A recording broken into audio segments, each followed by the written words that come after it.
What's up, bro? Let me add you in here.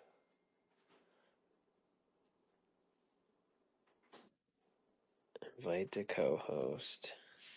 There we go. W Bros immediately joining my co-hosts.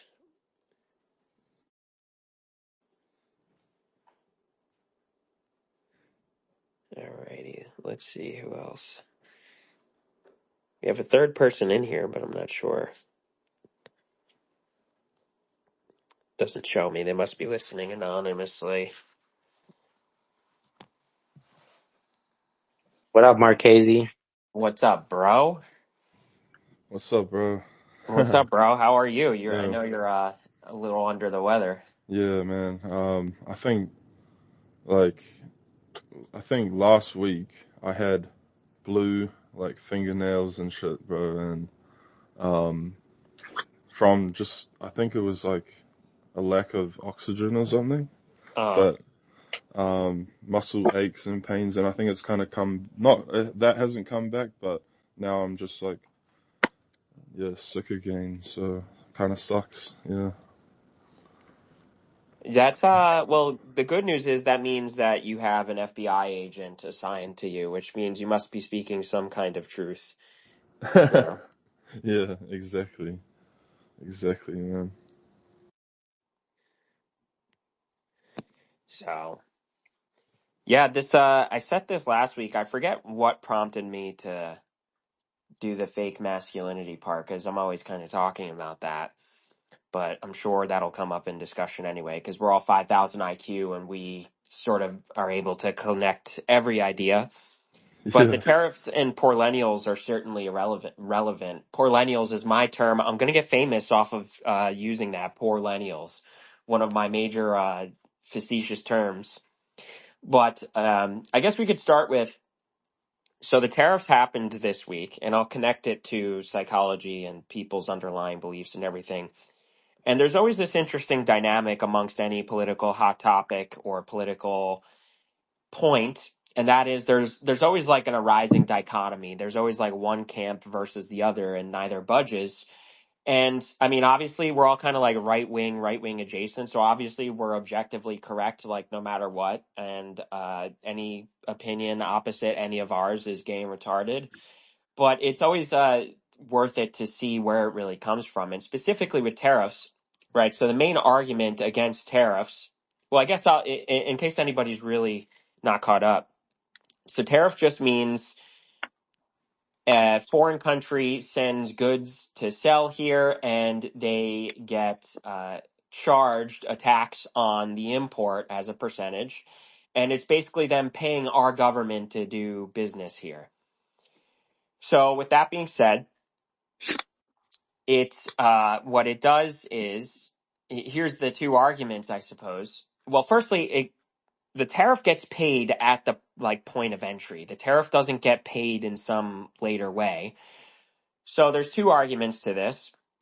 The correct one is that, well, tariffs, because they force a smaller profit margin for organizations doing business here, organizations importing, they will then seek to ameliorate that. So they will invest in shoring their manufacturing, shoring their supply chains so that they don't have to pay such a tariff. And it is indeed a large investment upfront. To build the infrastructure to support this might take a while. So in the meantime, the tariffs with the profit margin uh, is a problem for them in the meantime. Now, libtards will say, well, to ameliorate that right away, we will, the organizations, the companies, whatever, the freaking corporations and the freaking greedy with the freaking profits will instantaneously raise the price, commensurate to the percentage. So they import something, whatever they usually sell it for $10. There's a 20% tax on, let's just say that $10, even though it's on the cost of manufacturing or whatever way it goes. So they'll say, okay, well, to ameliorate that, those freaking hecking greedy corporations will freaking waive the price exactly 20%. And immediately, so now you're paying $12, and now that you have to pay all that money, and then it's not fair because the freaking greedy corporations and freaking profits. So what's always the best about this one is that they presume so much when they argue this. So firstly, oh whoops, let me add you as a speaker, not as a. So firstly, they presume two problems, and the first problem is they kind of have, and this is how you could tell somebody has like the eternally poor, seething, poor mentality, is they don't understand what like a profit margin means that it is a margin, meaning that there is some wiggle room. So namely, let's say your cost of anything, whatever. So actually, this is a funny example. In training for the Army, in the secondary training for my specific job, they had just raised the smoking age to 21 in many states, or I think it's universal, I'm not sure. But basically, a lot of these young guys they couldn't order vapes because the drill sergeants would check their mail and everything. So me and my buddy, because we were a little older too, we were smart with money, so we had money to invest, right? We all kind of had a couple thousand in our bank accounts. So we would bulk order a fuck ton of vapes from like China or whatever and get them mailed to the post office and then sneak to the post office, do this like drug run. It was so funny. Do this like drug run, grab all of these vapes, and then proceed to distribute them. Now there was a secondary later. I'm not a good salesman, so my friend was though. So the deal I had with him is I kind of fronted him the vapes in advance, and then at the end of the day we would just do a count, and he would like then buy them from me basically. So all that's to say that what point does this make? When I bought those vapes, because I would buy them in bulk from another bulk guy, my buddy who has the business license to be able to do it, he would buy them for whatever he bought them for, $2, $3 at a time.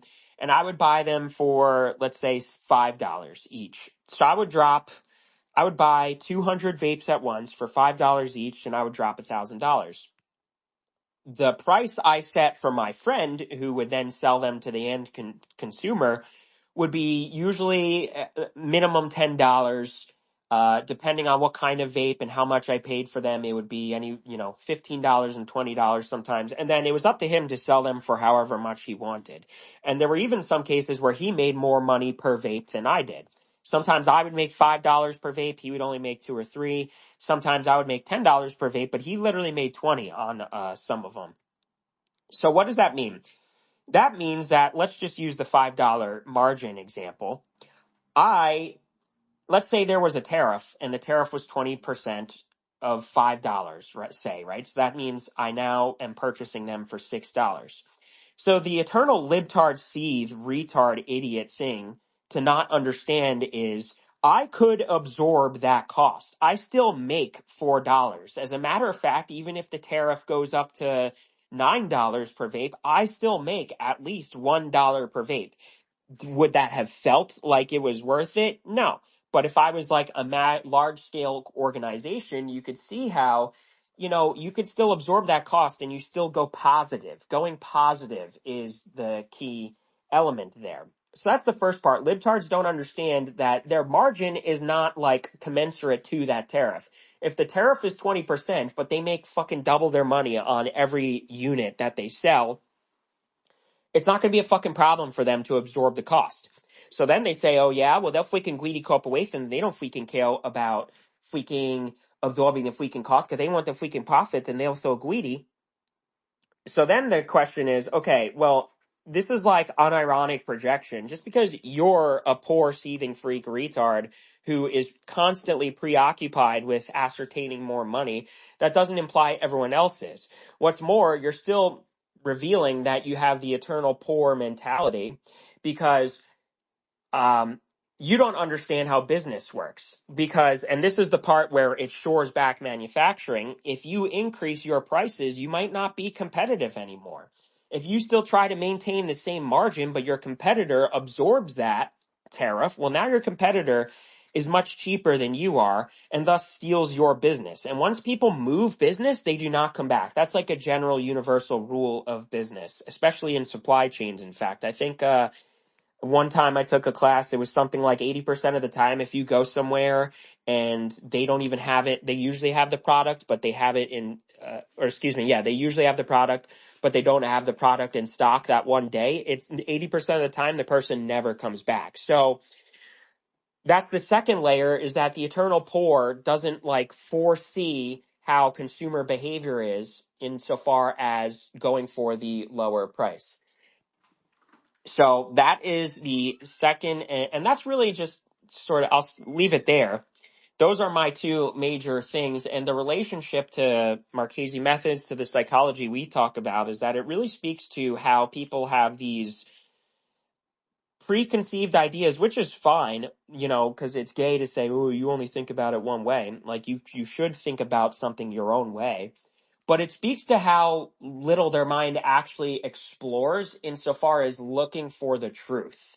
They really just, like, their neurons do not synthesize enough to think beyond like the instantaneous feeling they'll have. And that's why they get mad at tariffs too, is they get mad because in the short term their prices are going to be higher, and that makes their dopamine receptors get a little more gray because they're getting less dopamine from having less money and seeing less Amazon flashy LED light products or whatever in their cart. So I'll leave that there. I know I tend to go on for a while, and I'll let somebody else jump in.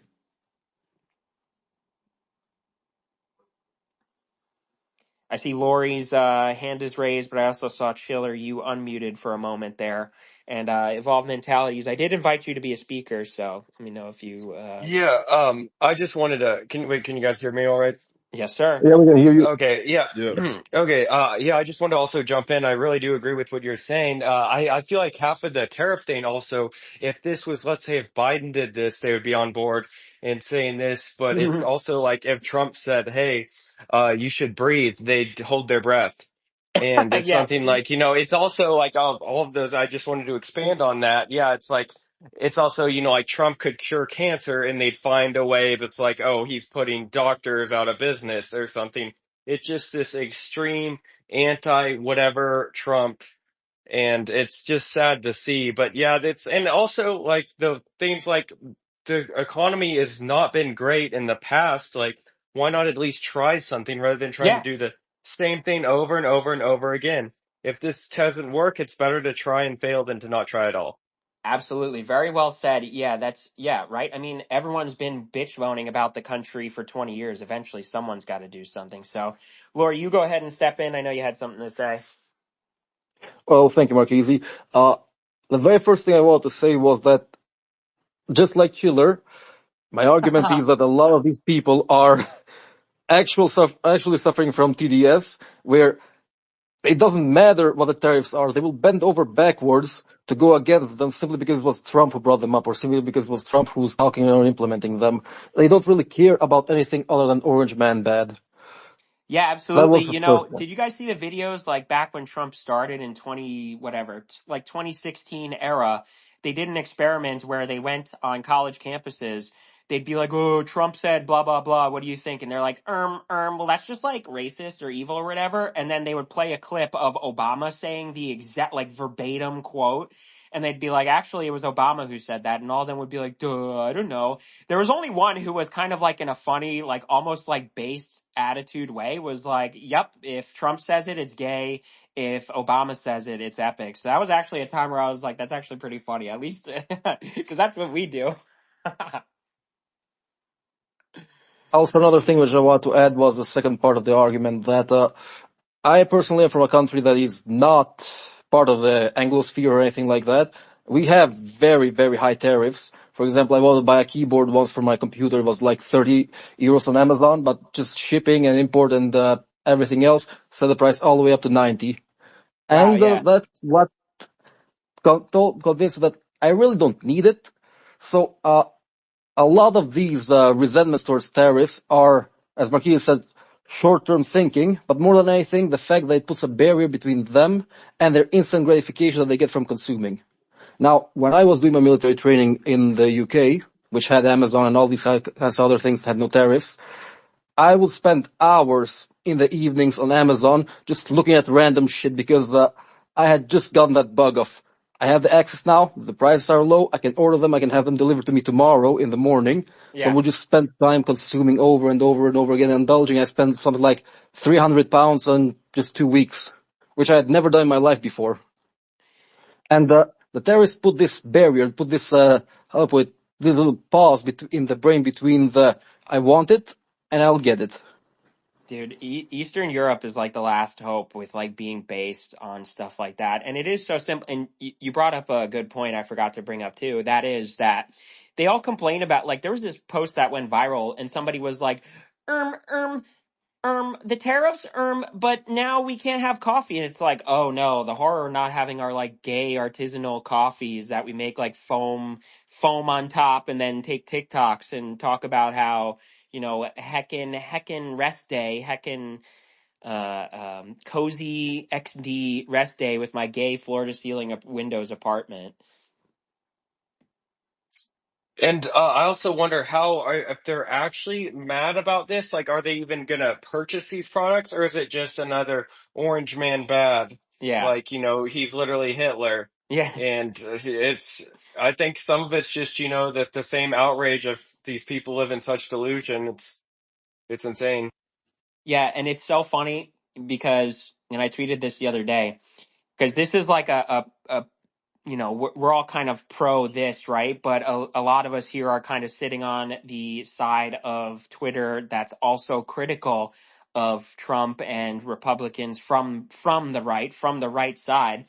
So it'll be so funny when some like Trump does something else or whatever. Like Israel's the perfect example.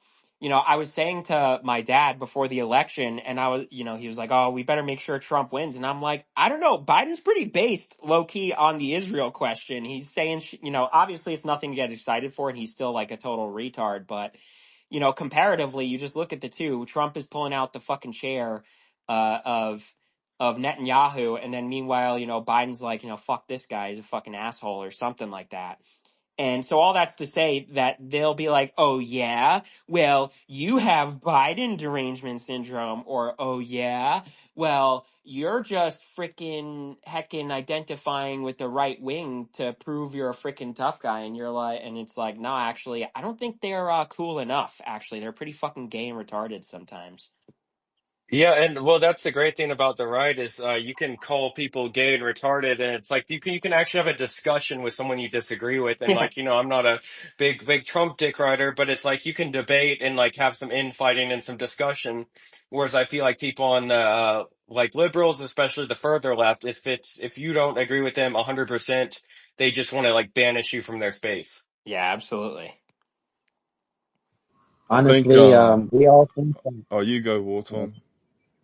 okay. Honestly, we always think, I mean, how do I explain this?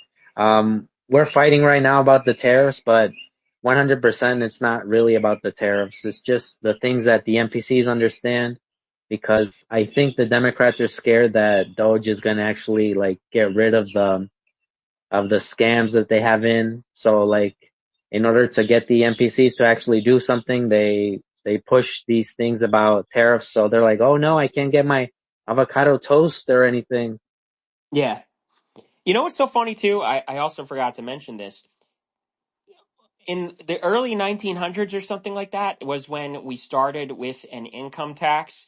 And the reason we started an income tax was because we stopped using tariffs. And the reason why we needed to make up for using tariffs with income tax was because tariffs were largely paying for our government. So it's so like if they would just look back, like because they're always complaining about heckin' being taxed and a freaking worker. And it's like, okay, then you would like tariffs, idiot, because you wouldn't be income taxed. Your income tax is much more devastating to you than, tariffs on fucking gay coffee and avocados. I was just gonna say, in regard to tariffs, like if every country did it, then we'd have like our manufacturing would come back to our own shore. We'd, be creating products that would be cheaper for ourselves, and it would just create a nationalist sort of situation around the world. And I just can't see what's wrong with that. But also like the panic, that was occurring, all the panicking with like the crash of the market and stuff. It's like they've forgotten back when Obama there was that situation with all the banks, asking for payouts and stuff like that because they were crashing. It's like they forgot, like we survived that. Why do they think we can't survive a little bit of a market dip? Yeah, they act like fake money and fake finance is like killing them. It's like, bro, you eat and you sleep somewhere warm every night. Like relax. Like on, I know that sounds kind of gay and boomer coded, but on some level, you do have to, you do kind of have to like what exactly is the complaint they have? Like is the complaint that they don't get to live as luxuriously? Like realistically, you should strive for a better and more fulfilling life, but at the same time, you can't like your life isn't that fucking bad if you're not if you have something to eat and somewhere to sleep. So go ahead, Lori. I just want to add that it just crossed my mind, but the same kind of people who are complaining about the fact that their prices are going to increase due to the tariffs are the same people that complain about third world exploitation. Like, the Yeah. example I mean to say is that, oh yeah, I see these people go around say, oh, you wouldn't like to work in a sweatshop sewing clothes by hand or socks or whatever the argument being at the time. But at the same time, they say, "Oh, these poor Chinese sweatshop workers Yeah. they're getting only $2 a day." Like, what is the end goal? Do Yeah. you want the production Yeah. to be made in the U.S. and people be paid living wages? Do you want the items for cheap, or do you just want to pretty much export everything in industry, income, everything, and get this mushy? I, I genuinely don't know what to say right now because Yeah. Yeah. logically it doesn't make sense. The two things contradict each other Yeah. No, by you're the right. by the Well, principle. it's funny. It's a libtards telling on themselves moment whereby when the tariffs come up, they're like, well, without Mexicans here, who's going to frickin' pick all the whatever, not pick all the cotton, but whatever, do all the frickin' farming and all the frickin' cleaning the toilets or whatever. So I'm just, every time I see that, I'm like, okay, so are you saying that Mexicans and brown people are so retarded that the only jobs that they could get is like farming? Okay, based libtard? Slaves picking up, like literal slaves picking up fruit and vegetables. What Yeah. exactly do you want Yeah, from yeah, that? What's your argument? yeah, yeah, exactly.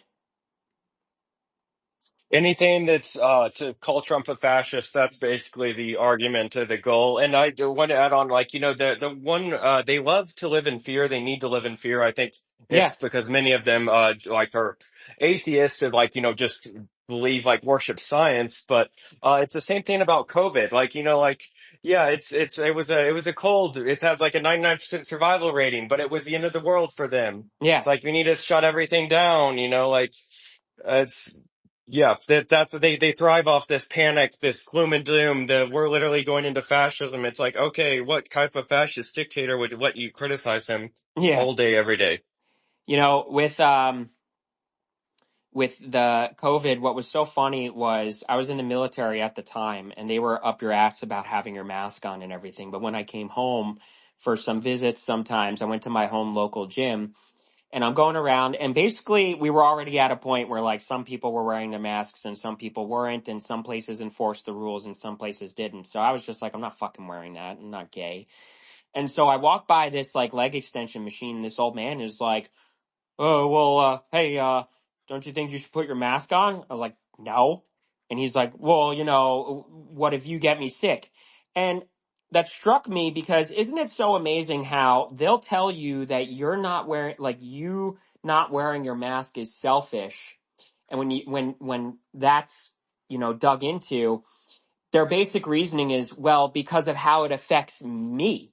And I'm like, so isn't that interesting how you're doing exactly what you accused me of do, whereby you are asking me to accommodate you. You are asking me to change what I want, think, and feel, and whatever, and want to do to accommodate you. So you're actually the selfish bitch. So it speaks to you said they needed fear, and there's like this eternal cognitive dissonance with them, whereby they have to live in fear. They have to live in fear, and they also just sort of think that nobody else actually thinks differently than they do. and that is that selfishness. Yeah, they'll Yeah, that's like happily the give problem with away. the. Oh, and I'll just quickly say they'll happily give away all their rights to a lockdown and, allow people to put them in their houses, wear their masks at restaurants, and then, wear their mask in their cars while they're driving. But, they can't realize like the science. They're not going to look at the science or anything. Like those masks were the most flimsy pieces of Yeah, technology. Like did yeah, nothing. Like you could still breathe out the sides, whatever. Like, yeah, but they'll totally get their minds wiped out just so that they can feel safe, right? yeah, I believe Yeah, the like whole these thing days, about everybody. masks. Sorry, please go ahead. All right. These days, everybody in the world thinks that they're the protagonist and that selfishness has become the new normal. I yeah, mean, it's not a surprise considering that the pride movement is the thing that's always being pushed. yeah, I just absolutely. want to say that personally, I'm of the idea that the whole mask thing and social distancing thing, they were sort of litmus tests to see how far they can go, how far they can push people into compliance. Because me and my brother, we used to, before I did the military and everything, we're talking 2020 here, so nearly 6 years ago, we used to Yeah, work at an office which had a supervising team that had just come from Italy, and they infected the whole office. Like all of us, we were sick with COVID. This was at the very beginning of 2020 when COVID had just struck. We spent about 2 weeks feeling a little bit sluggish here and there. Then we got through it. Really wasn't anything bad or anything catastrophic as they made it out to be. We even got the certificate that said, yeah, we had COVID, we got healed, we're better now. And still, all the time, you had people coming up to me and asking me, why have you put your mask on? Or do you want to get me killed or anything like that? Or do you want to get me sick? And I would show them this document that says, here, I got COVID, I'm healed. And I said, well, you should still wear a mask because you're very selfish right now. yeah, yeah, So I think generally it was a test of how much they can push shit on people before people get upset. Turns out you can push a lot of things. yeah. That. I don't disagree with you. Oh, sorry, I didn't mean to cut you off. Yeah, you're good. Go ahead. But I don't disagree with you. But what do you think's the end game? If is there something that people are planning for, like, to see what they can get away with, to see what they can have people do? Like, I just don't know, like, what, because it kind of it hurt everyone. It hurt, the left, the right, like everyone in between. It hurt society as a whole. It hurt like children. There's like cognitive function so much. And I Well, just, yeah. I I know think my they were brother trying to. went through school during COVID times. He did like something like 3 years and he's come down dumb as shit. And you teach him elementary stuff, mathematics now. I was just gonna chime in there. I think they were trying to do another pandemic, like literally this year or last year, because they were trying to release that bird flu, and it just didn't lift off. Thanks to God, like that. It Nice. seemed like they were gonna try to run it again. The playbook, the same thing. I feel like they made it so obvious that people are aware. A lot of like people, we're like, we're not doing this shit again, no matter how hard they try and push it. Yeah, I mean, how many times did we get that whole, what's the thing called, that monkeypox thing? How many news did we hear about monkeypox outbreaks in the last 2 years? yeah. Well, they're always kind of like compliance testing, and yeah, they're kind of misfiring. It kind of is like the end of their time, the current elites and the you know who's, because I think the biggest thing responsible is, worldwide instantaneous communication. Although they, kind of were probably involved in the invention of it, some things you just can't stop. They're too innovative, and that is worldwide instantaneous communication. So what happens is you just kind of converge on the truth much more quickly with that. So with that said, they just are, they just run these operations that I think, although I think COVID, like at its start, I think it was probably just like a fuck up, and then the precipitating laws associated uh, were some sort of operation. And you guys mentioned how the like libtards couldn't even understand like the studies and all of that. It is. remarkable how one of the key distinctions is that they only understand truth empirically and they do not understand truth rationally. And this is my favorite because, some of you guys know I studied math. Math is entirely built rationally. There's nothing empirical about math. So it's so funny. They act like they're such smarty pants, and then they play the smarty pants math game because they know how to add, subtract, multiply, and divide. But they can't arrive at truth rationally. And so what you have is us. We, without even like looking at any gay, pericarditis studies and all of that, just to say, hang on a minute, the government's really pushing this really strongly. Rationally, that means in some way, some organization, some power benefits in some way. The question is always, who do we think benefits from this? And just like a simple heuristic is, well, they can benefit it from it by sort of implanting the idea in people's minds that they have to be increasingly compliant to the rules, which is fine. Like, kind of funny. I don't think there's anything inherently wrong with a dictatorial, totalitarian, authoritative, like fasci goy regime. It just has to be, a fasci goy regime, not a fasci, who regime. No, a Yeah. faggy goy. You're a fasci goy? Nice. Yeah, I No, I think meant like it they has to be a fasci goy, not a faggy goy. Yeah. yeah, I think they created the algorithm so they could control us, but they miscalculated because you can't really control the algorithm because it's always evolving. Yeah, And it's yeah. the whole thing red pilled me on vaccines. Actually, had they not been so gay about it, I wouldn't have really ever dug all that much into vaccines and how they use aborted fetal cells and everything. Oh, what?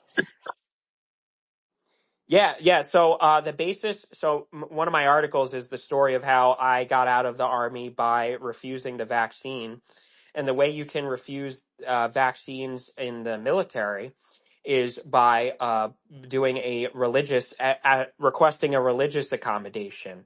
And the extension of the religious accommodation you make is you say, well, according to my Catholic, Christian, even like, any sort of religion, according to this faith, I will, I can't take the vaccine because taking vaccines that use aborted fetal cells, which a lot of them do to facilitate their invention or manufacturing, they use aborted fetal cells. So you say, well, in so doing, in so taking vaccines, I am sort of viscerally or tacitly enabling abortion, and I can't participate in that. So that's essentially the religious argument that you make against vaccines. But yeah, well, you just got red pilled then. If you didn't know that a lot of them were invented, or what's the word for like when you first make something's in existence, something better than invented. Prototype. Yeah, when you prototype a vaccine, they have to use aborted fetal cells to do so. That I'm is here to check in with extremely fucked up. I knew Yeah. I'm about here the to facial creep for women made out of foreskins, but this is just too much. I'm here to check in with Garfield, real quick. Thank you. Yeah, you're good. Whenever there's not enough people to max out the speaker count, I always just let everyone speak anyway.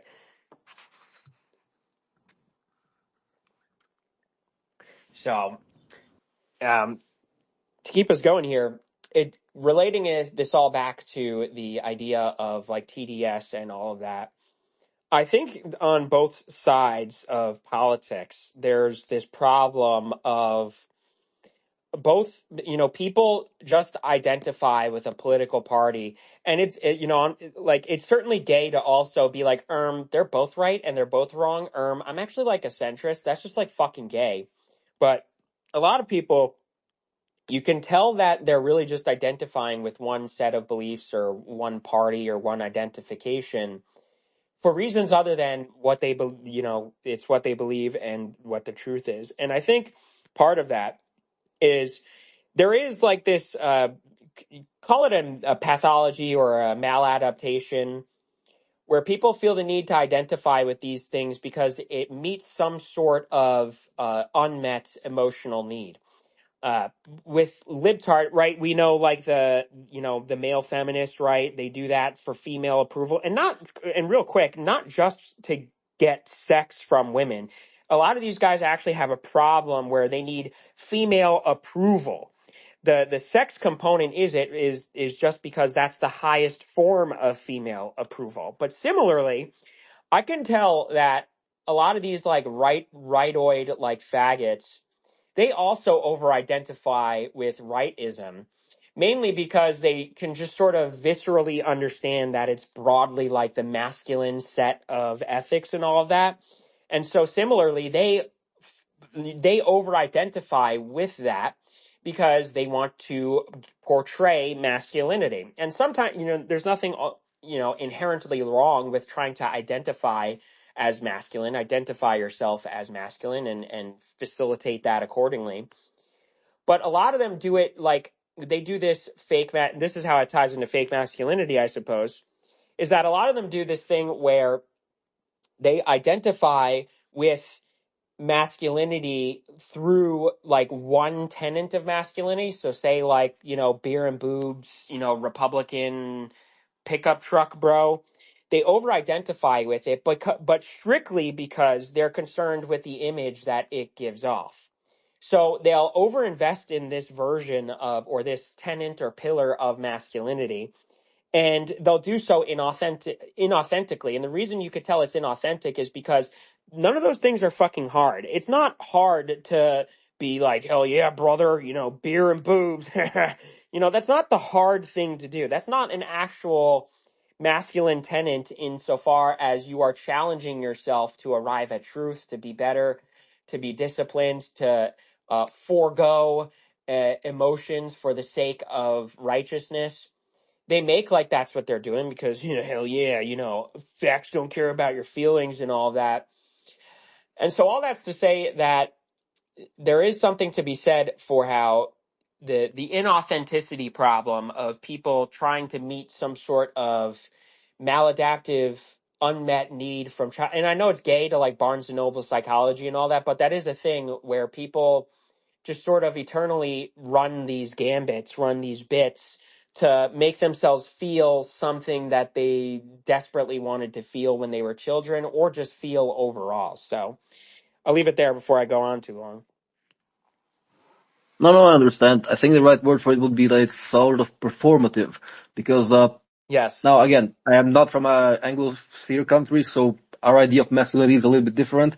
But from what I can see, the idea of masculinity that exists in Western countries comes from media, from TV shows. Because I remember seeing during my childhood all these Western TV shows. I don't know, Modern Family Yeah. or Here's Jim. Because Rambo. yeah, Yeah. no, I'm not talking about Rambo because Rambo to some extent is okay. He's traditionally masculine, but he's also fictional. I was talking more about the idea of how the patriarch of the house is. He's fat, he's lazy, Yeah. he drinks beer with his friends all the time, and it's just, people see this idea of what is masculinity on TV, and they don't realize that they're pretty much cosplaying as masculine. Yeah. Nope. Yeah. Very good point. Yeah. And there's something to be said for how within us innately we all sense that this is wrong. Every cell in our bodies has a Y chromosome. So every cell in our bodies just tells us there's something so wrong with those things. And, unless you're like a totally cucked out, like low T bitch that falls for it. But to your point, whenever I saw TV shows and all that stuff and I would see that, I would say, it would bother me when as early as like 13, 14, I'd be like, hang on, that's like, what the fuck are we doing here with this? A perfect example is my history teacher. He always used to be like, with this like concerned look on his face and be like, guys, let me give you some advice. Happy wife, happy life. And I'm like, I would say directly to him in front of the class, I'm like, no, happy life. Like, what the fuck? It sort of has this presupposition that like the worst thing you'll ever encounter is like women being mad, and the only way to survive is to subordinate yourself to that.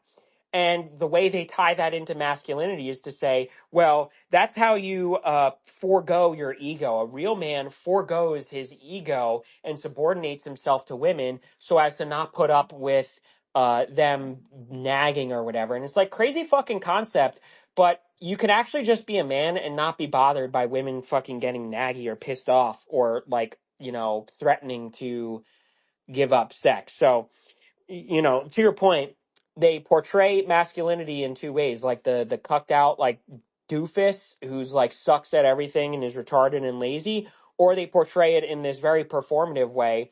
Insofar as like Rambo is like a masculine image, he's like jacked and everything, and he's like, but the true masculine element to it is like the heroicism. But what I've been talking a lot about gun tough guys. Gun tough guys will watch Rambo and they'll think, oh, okay, so if I buy a gun and then I film myself shooting it at a range, then I'm like, cool, I'm alpha. And I read in like Men's Health magazine and Evolutionary Psychology 101 that if I'm like a killer, if I'm like a badass freaking killer, then girls will finally fuck me. So then they go around fucking blowing people's heads off over road rage because yeah, FUFO, I'm a freaking killer. And it's like, no, you're just actually the exact impulsive, retard, low IQ, uncivilized idiot that you complain about in that you are violent all for the sake of a performance.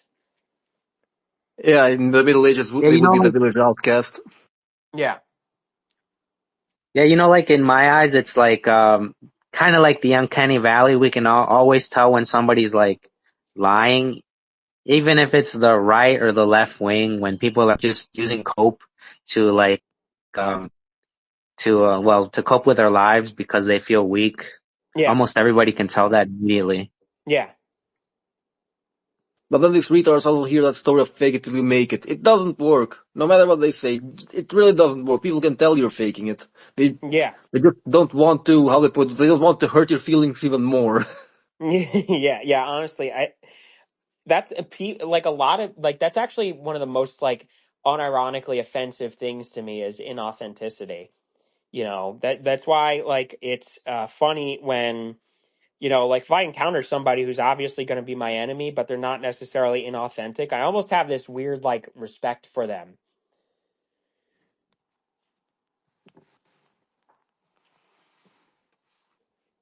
Yeah, I mean, because then it goes into Yeah, a you know good what sort of they say? rivalry. You understand them, you get their point. There is no attempt at deceiving. They just straight up say, I am your Yeah. rival, and you know what you have to do, and he knows what he has to do. Yeah. Meanwhile, in this gray area where I might be your rival, or I might be your friend, or I might be trying to trick you for something you don't even know, just irks you because you don't have an answer. You don't know how to react to that person. Absolutely. Yeah, you know what they say? The worst called was it betrayals always come from somebody you trust, kinda. It only could ever, right? Otherwise, it's not portrayal. It's just something you sort of like expect. Um, And it kind of goes back to the what we were talking about with Netanyahu. Like I kind of think, Trump keeps his friends close and his enemies closer. Like we don't really know. It's like because Netanyahu, he is like a rival to the Western kind of values right now, right? So yeah. keeping him in check while appearing as if it's like, oh yeah, man, we're on your side, but I don't know if we can just think straight away, hey, Israel is going to be in the best position it will be because of Trump. I don't know if that's necessarily going to be true in the long run, but we'll see. Yeah, well, that's a tricky relationship because it's just firstly Trump is way too infiltrated by Israeli interests.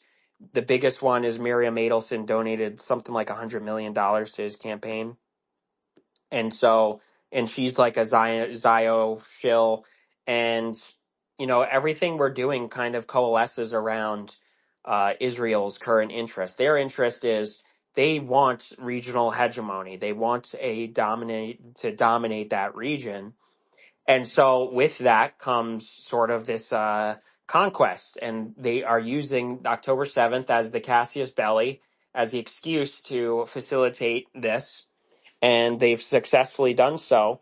and they keep escalating. Now, on some level, like like like the United States, like as gay as like and infiltrated as it is, the United States knows it's very tricky to navigate.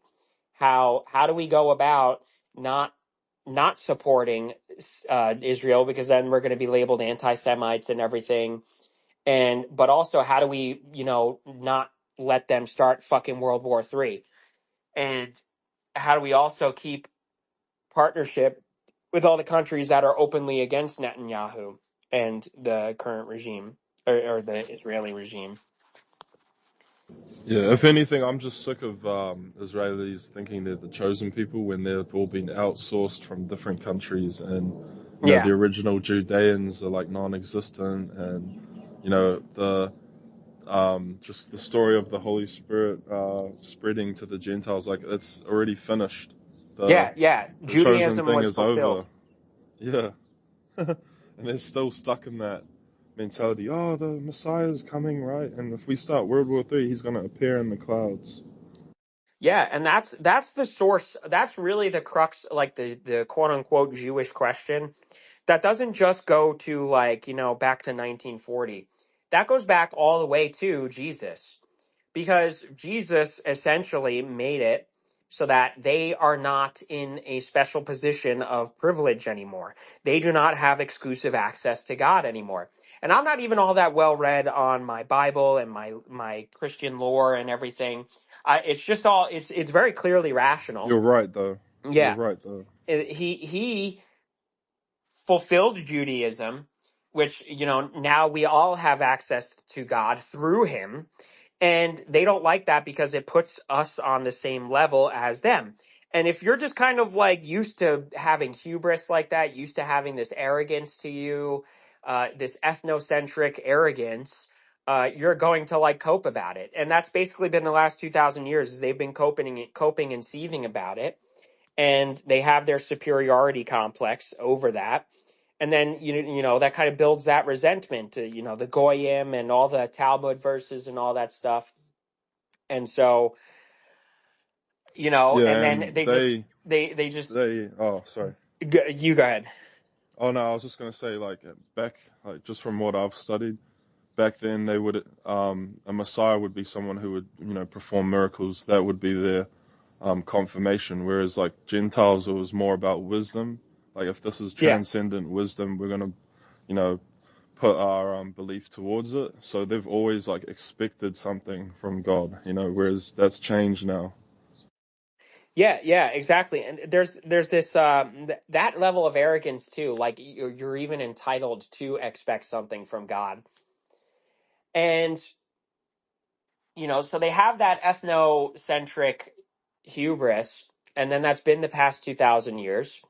And then you just have, like, if you're realistic about race, they are a race, and thus they have immutable traits sort of exclusive to them. And that's how you have the 2,000 years of, like, what they do is they come into other countries, they look white, they seem white, so they're kind of welcomed into Europe. They're, we're just like you, we just practice the religion a little differently.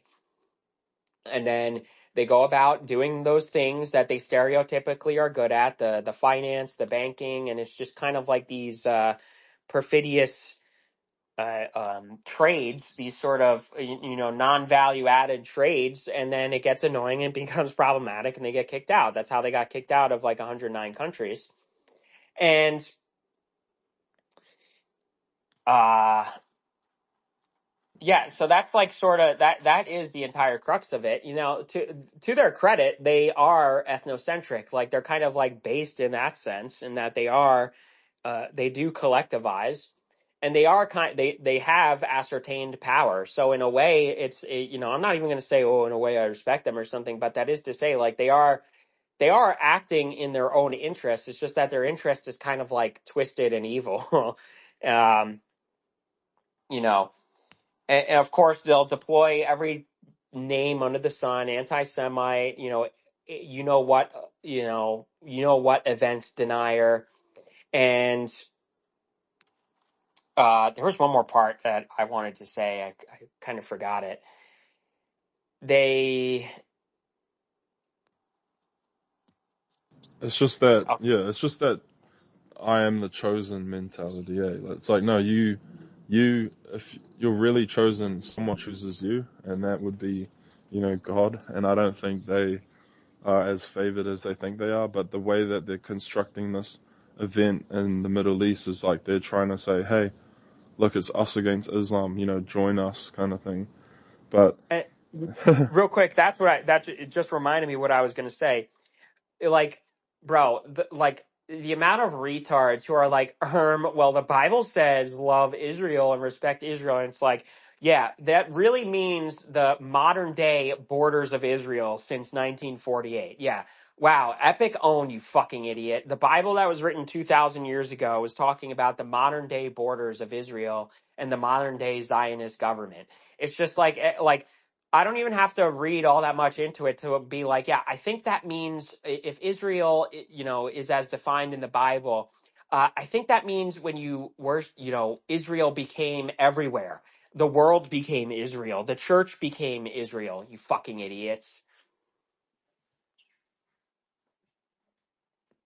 Yeah, I want to add a little thing. This entire behavior of the way they act in other countries, it's sort of like game theory in the sense that on one hand they cooperate with one another, therefore they're always a higher number. On the other hand, they encourage these short-term policies for the native populations. How they put it? They create disconnection, they create conflict inside countries, while at the same time for themselves they do the exact opposite. They concentrate power. Nepotism is also a huge thing, where they hire only other people of the Yeah, tribe. And to the native population, they push this idea that they have to be individualistic, that they have to take care of themselves and only themselves, that everyone's out there to get you, that you had how they put you and your neighbor can hate each other and tear each other apart over the smallest inconveniences. On the other hand, they have their own politicians and they have figures that are on the opposite sides of each spectrum, but they still have that thing together where they're all part of the tribe and therefore they still work for the betterment of the tribe, either one way or another. Like they have that single unitary goal for all of them, meanwhile yeah. encouraging to the native populations separate goals that conflict each other. Right. And they explicitly encourage white people to individualize like that because white people are the biggest enemy to uh, Jewish interests. Because, firstly, when white people collectivize, we're fucking amazing. Like, glazed moment. When white people collectivize, dude, we are fucking like, you want to, Look, you don't the need to use the Virgin. word. Just look at places. Like, for example, when the United Kingdom became the United Kingdom and colonized half the world. When Australia, a place made Yeah, out of, yeah, it, exactly. Australia, a place made of Ex- fucking prison inmates and criminals. Look at it New today. Zealand yeah, as well. yeah. And so, yeah, I mean, the perfect evidence for this is Israel has a border wall. The United States is bitch moaning, and all these like libtard women and libtard whites are like, it's important not to be racist. My favorite is always playing the game with them of like the oppressed race is doing the racist thing.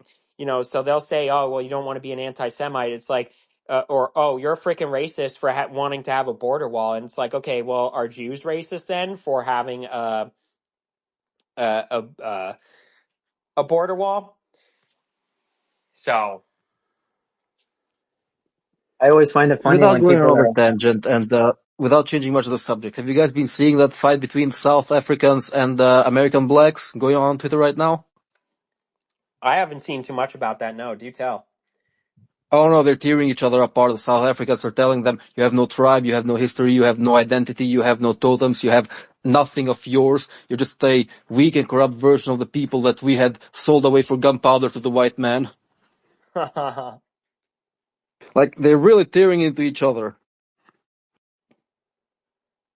Yeah, I mean, like, look what happens, right? I mean, Haiti's the example. All right, Lawless said he's heading out, so no sweat. I mean, look at the example of Haiti, right? Like, look at that level of resentment. Like, Haiti is, they murdered all the white people on the island, and then, Haiti became the modern day Haiti. And so, yeah, I mean, like the class and like, there's like a growing problem where rightoids or, wignats or whatever are just like increasingly becoming like, I fucking hate them and all that. And it's like, you don't want to do the gay thing of like, well, I don't actually hate anybody or anything, because that's just always like gay derails the conversation and everything. But like, I actually don't encourage fucking violence. That's kind of like gay, retarded, and low IQ. I think you can just sort of learn to encourage everyone to, if everyone collectivized as like their own group, you would see everyone sort of getting along much better with that. And um, just to tie that in here, because I have go ahead, Evolve Mentalities. You got to speak now. I see Rapper's Can you hear hand me? up. Yeah, we can hear you. Okay, I guys got the baby, so I'll make it quick. But I wanted to quickly jump in on the hopefully it doesn't get muted, but the chosen people from the Yeah, Bible. yeah, I wanted to add into that because what you guys said was a lot of truth. Come on, Google, let me talk, little lady. Okay. But you tired, mom? But everything you guys said was essentially true. I loved all of it. There's piousness, there's exclusionary, there's limiting women from preaching, which Jesus didn't teach. There's actually a lot of things that they stole from the old Pharisees' ways. The only thing I kind of want to bite back on is only because it's promised, and Ishmael was promised nations, and that's why we have Islam. And I see something a little different than maybe everyone else does. But unfortunately, they're supposed to get Israel back. And this is going to sound horrible because you're going to be like, so you're justifying all the horrible things Netanyahu is doing. No, I'm not. If you're biblical, technically they're supposed to get their homeland. Whether or not they're the same people lineage-wise, I have no idea. But the goal is to give all of the Middle East to Islam. And then they get their small little piece of Zion, I guess is what you would call it. Now, whether or not I'm right or Yeah. I wrong, I mean, don't like know. if they're a race and a collective, they certainly they got to have somewhere. Like everyone has to have somewhere to go. And think if they have their own place, they won't be able to leech usury and hurt all the other nations that they've been Right. thrown out of, in my 2 cents. So, Right. but there's a lot to be said about the lineage there. Whoever pointed out the fact that they may not be the same people, there's a lot of truth to that. But at the same time, if we all come from the same source or same lineage, that's a hard argument to make if you really respect that all of us are one. Okay. Go ahead, Lori. I just want to add that while I do understand that they are justified in having a homeland, I to some extent agree. It was already said nearly 80 years ago that to them Israel would not really be a homeland, more like a base of operations or a place to retreat when shit hits the fan. Because if you look at it today with the statistics, there's more Jews outside of Israel than in Israel. Like if you took New York and California, combined, and these are the two US countries with the largest percentage of them, you'd still have nearly 2 times as many Jews as in Israel. Yeah, that's And worth noting. and if they all decided at once to get together, book the first flight, take all their shit, go to Israel, pretty sure nobody would object to that. But as long as they just use it as a place to retreat when That's the shit hits part the that fan, sucks. That's there's the no part way. that sucks too, is they don't need to dislodge the Palestinians. I agree with you there. Like, it's silly that that's what's happening. Well, all right, Mama, 1 second. I agree with you though, 100%. And it's sad that they're dislodging, worse than dislodging, 800,000. He didn't even hide the numbers. And that's why I don't see what Trump did actually. This is going to sound horrible, but I see Trump as this is going to sound terrible. Please don't, FBI, don't come for me. But I see Trump as the deceiver in the Bible, honestly. And not as in the bad light, but as in he exposes everybody. And I think Netanyahu, by pulling out the chair, that was the best way to expose him, actually, was to like, look, this guy's a genocidal fucking maniac, and we can't do it in one swoop. We have to do it as a calculated strike, 5D chess, and it's going to take us some time. I have more trust in Trump than I think I've ever had, and it's crazy because I actually think he's the bad guy in the story I believe the most in. But I think the bad guy doesn't get enough credit, is what I'm trying to say. I think he's going to save us. And that's delusional. That's full cope, but I actually think he's the key to us having a better future. Well, it sounds like what you're getting at is that Trump fucking blowing Netanyahu so hard is kind of red pilling everyone. It's like sort Trump of. looked like such an asshole. Look at what Kanye did, right? Trump looked like such a prick to the entire world that we learned what we don't want in this world. So now when we see these evil, sick fucking predators on the news compared to some guy that slept with a porn star, it's a pretty big leap. I think the whole goal here, that's why I've been being more and more of myself too, is because I know that I have negative, horrible sides of myself, and I know that other people will see that. And they'll say, I don't want to be like that guy. I want to be better than that guy. And I genuinely think that's what the effect was. It was a mirror held up against the entire world with free speech and everything, and everybody's realizing where they don't want to be. So centralist, like you said earlier, I think everyone's going to be more centralist anyhow, because you don't want to be too right? We don't want to genocide people for our country, and you don't want to be too left, where you let yourself become the genocided by loving that other person too much. You know what I mean? Or being used or abused. So I can't say a lot. The baby's kind of freaking out, but I love you guys, and I'm happy for the conversation. Take with that what you will. Yeah, for sure.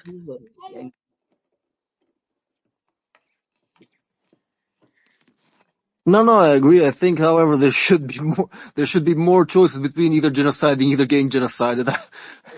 I might be Yeah. wrong.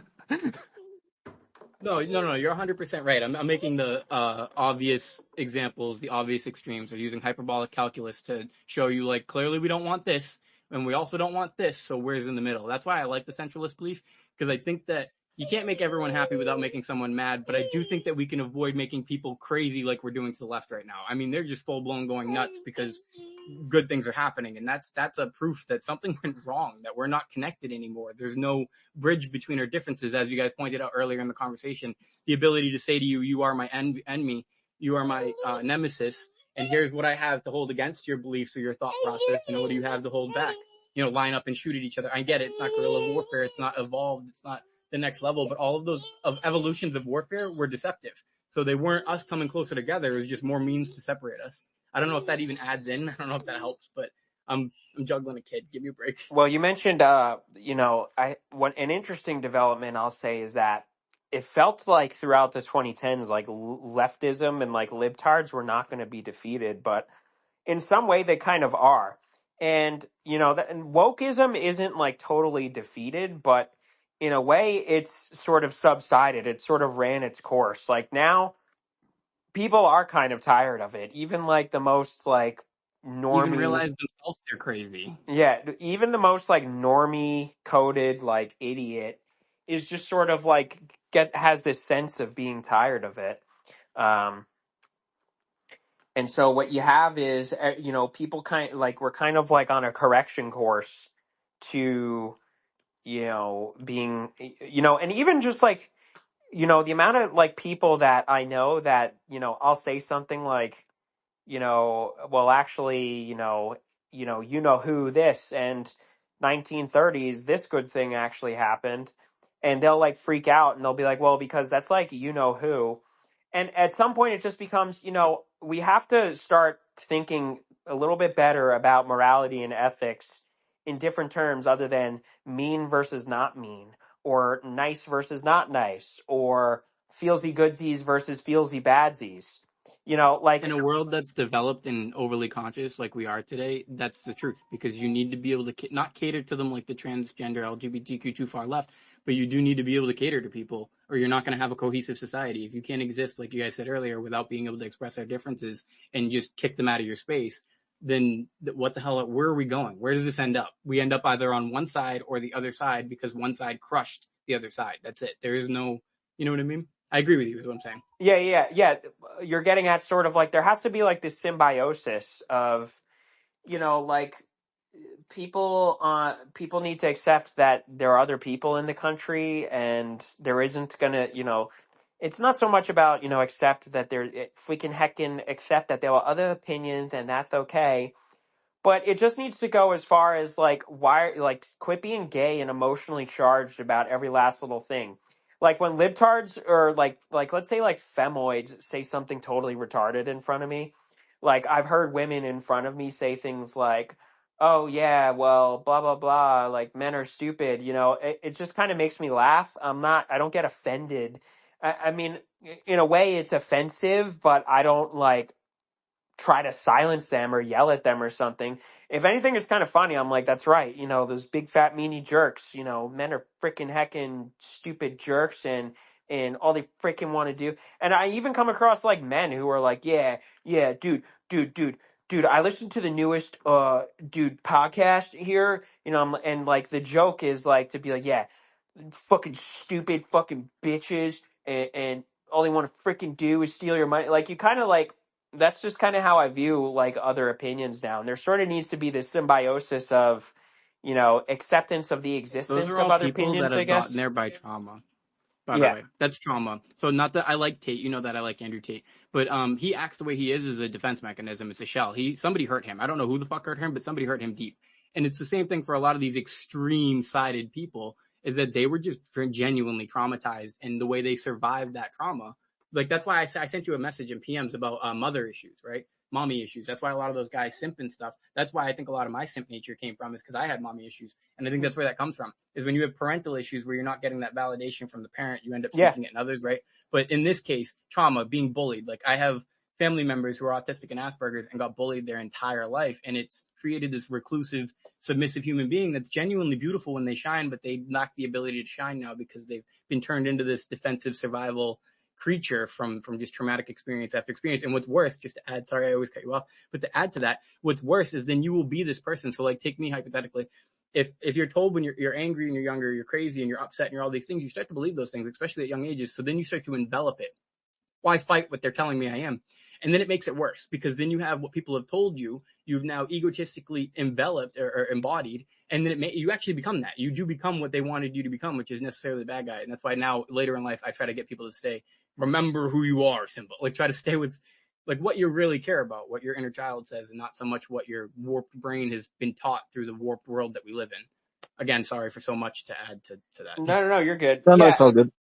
it's well, yeah, there's a lot to be had there with that psychology. Like, so they use and abuse it. Like, they always use it against us, the Barnes and Noble psychology.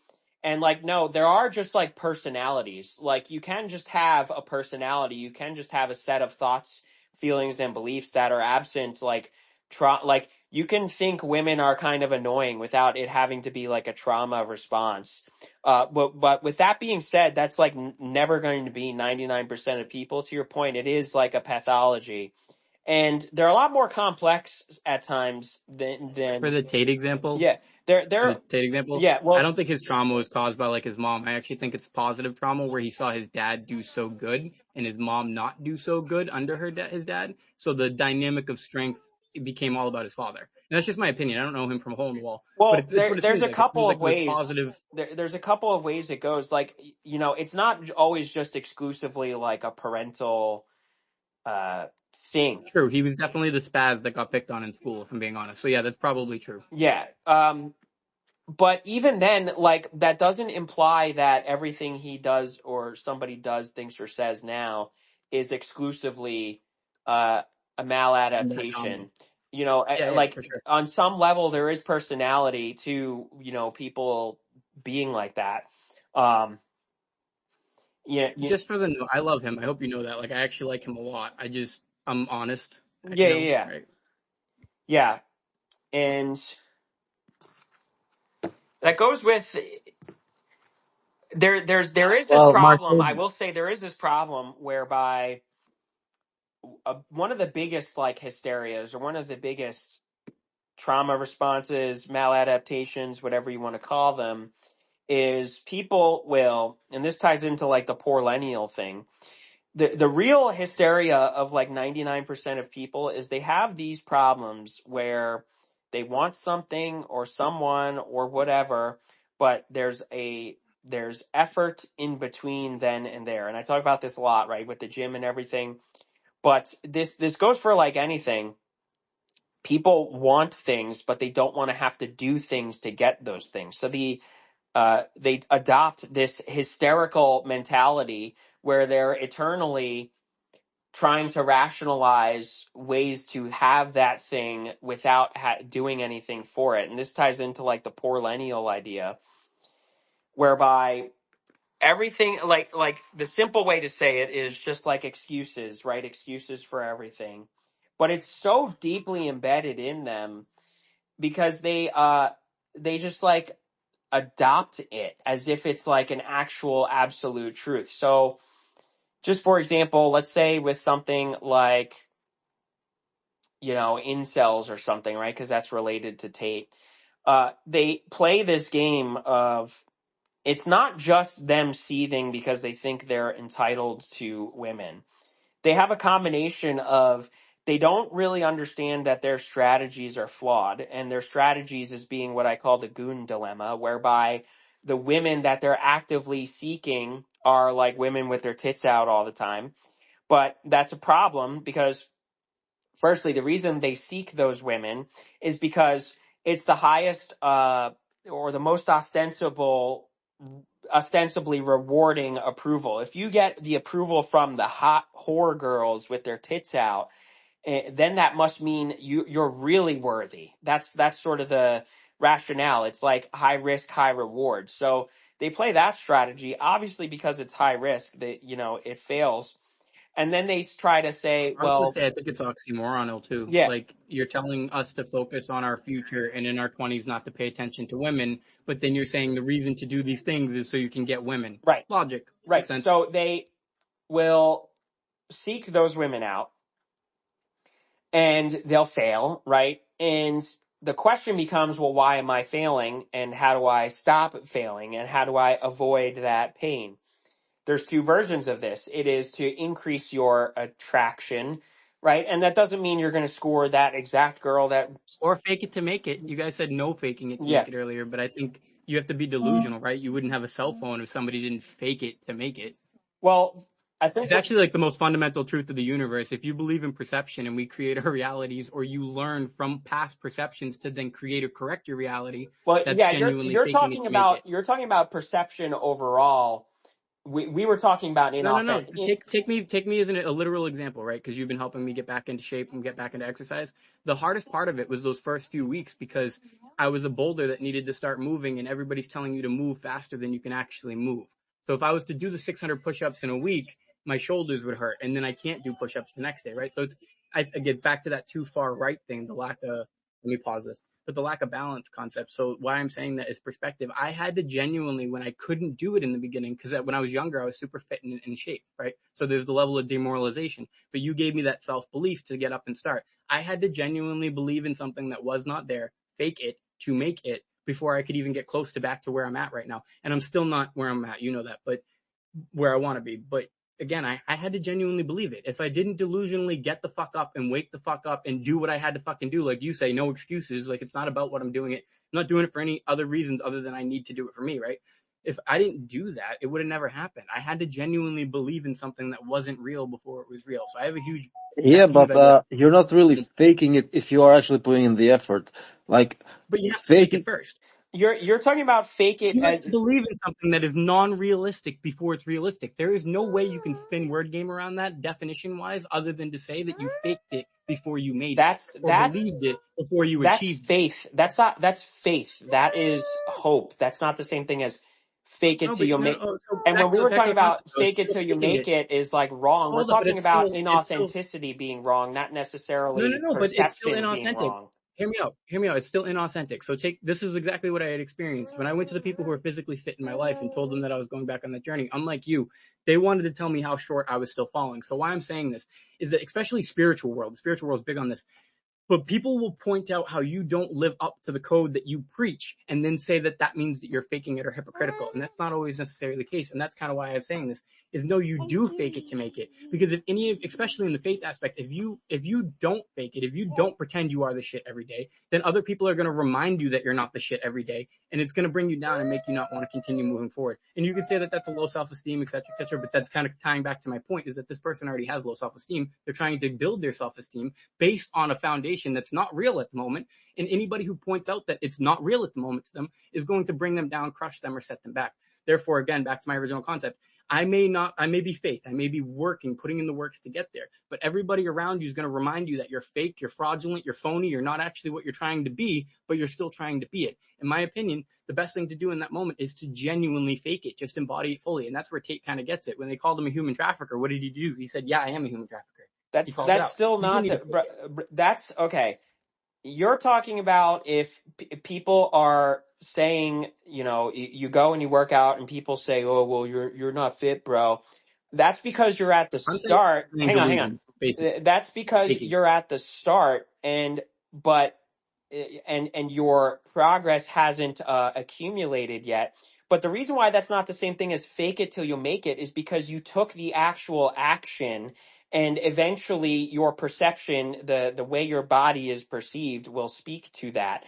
But fake it till you'll make it in terms of You don't want to do it. inauthenticity Wait, but you don't want to do it though. is in That's why it's terms fake. of keeping your promises to yourself. So if you go to the gym and keep your promises to yourself, that isn't faking anything. That is when it is authentic. And when that's not fake anything. No, That's having faith in the no, but process. you have to fake. You have to still fake it. So like for some, I guess it's hard. This is why I said to you a long time ago. It's hard to understand when you've been on the wagon the whole time. You never got off, right?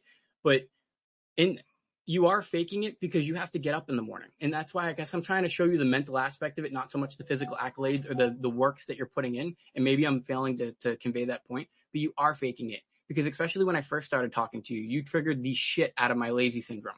And that meant that I had to fake believe in the stuff you were telling me until I really believed it. And I maybe I'm doing a bad job of explaining it, but it's the truth. I had to delusionally, when I started fasting back like 2 years ago, I had to delusionally believe it would work before I thought it would work. And if you're going to ever invent anything, it's not just faith. You have to delusionally believe in something working before you're faking it. That's why I'm saying But it's kind of But works-based. that's that's not quite putting literally the on an definition of act. faith. That's But not. it is putting on an act. You're not that thing yet.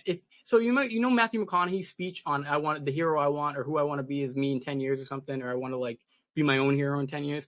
It's that concept. You're embodying it, and yes, you're right that you're putting in the effort and the works. But if you weren't there already, yes, you can call it faith, but it's still not fake. That's horrible to call faith fake, but it is faking it. You don't really believe it yourself. And when Marchese first started telling me that I could actually have the body I wanted and get sexed up, I didn't believe it. I had to believe what he was telling me, lie to myself until I was able to believe it myself. And I guess if you can't understand it, then it's a my perspective thing and I'm alone with that. But I genuinely think it makes sense the way that I said it. I do. I think that everybody fakes it until they make it. As a matter of fact, I think every one of you faked it until you made it and then you made it. That's the whole point. You had to want to be something that you were not before you became it. And you can call it faith. That's fine. But that's still not. It's semantics. That's still not telling yourself you are something you're not. That's telling yourself you're going to make yourself something that you're not. But you aren't at that moment. That's my point. I didn't want to get up and work out. I did it because I lied to myself and said it was worth it. Granted, it wasn't a lie, it was truth, but I didn't see the truth at first. I had to just trust you. I had to trust you and have faith in you that what you were telling me would work out with me in my life. So then I did it. But I didn't believe in it. It was full fake. It was full fraudulent. I didn't give a shit. I didn't actually care until it started happening for me and it started seeing the results. I didn't actually give a fuck. I had to fake it. I had to pretend I cared. As a matter of fact, actually seeing how much you cared is what made me care. So it wasn't even really my cares. It was your cares. It was fake. It was fraudulent. But that's why I'm not saying it in a bad way. I'm saying it in a good way. Sometimes back to the original thing, when you fake yourself for girls or for anything, some of them are bad. Some of them are bad. But if you fake yourself to get into a circle or you fake yourself to get to somewhere where you want to be, yes, you're faking it to make it. You are faking it to make it. And maybe your faith will eventually get you to that point that you want to be. But some people don't end up there. Does that mean that they didn't? If you don't end up there, you faked it to make it, right? By that logic, because you didn't make it there, so it's not faith anymore. And that's why I'm kind of confused on this. I don't see the difference between faking it to make it and having faith, other than the fact that faith is a higher power, right? But I got to answer this too, but I'm sorry if I did a bad job conveying that, but I think you need to fake it to If make I it. may And I will say tell that to the something, day I die. the idea behind fake it till you make it is something like telling yourself every morning that I'm huge, that I'm jacked, that I have all these muscles. Meanwhile, you are either extremely overweight or skin and bones. You're telling yourself, you're deceiving yourself, but you're not putting it in the effort, and you're just trying to deceive others into seeing you that way as well. You're basically pretty much faking how fit you are to try to deceive yourself and try to deceive others. You haven't put in the effort yet. You haven't lost the weight or gained the weight or anything like that. You are faking it. Now, if you tell yourself every morning that I need to Those get things were this, real too. Some of those things were real, like from the past. Like I did exercise in the past. I'm a very physical fit person, so it's not fully lies. It's lying to get back into it. It's faking it to get back to it. And then I get it. It's faith. I like being delusional. I guess that came off personal for me, especially because I see all the greatest things in reality as being something that we had to believe in before it was real. So faking it to make it, and I guess it is faith. There's a very thin line there, but I like that. I like the phrase "fake it to make it" because if you really fake it to make it, you become that. And I'm a good example of that. I couldn't speak to people well when I was doing sales when I was younger, so I pretended I did and did it until I did, and then I did. And it's A faith. It is person faith. that fakes it till it makes it. A person that fakes it till it makes it never grows. That's why it's called fake it till you make it, because they always fake it. They never actually grow. They never leave step Well, then one. let If me you ask you: do actually you think that I improve, haven't you're not grown? faking You spoke to me for it. a while now on a couple different occasions. If you've I'm the grown, epitome of you're not fake it until I make it. Have I grown or have I not?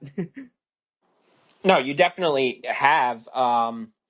Perhaps I think what you're calling I don't want fake to it be to right here either. I'm not saying I'm yeah, necessarily yeah. right if that's how that's What coming you're out. calling fake, we're calling like abstraction or faith. I think that's like the difference here.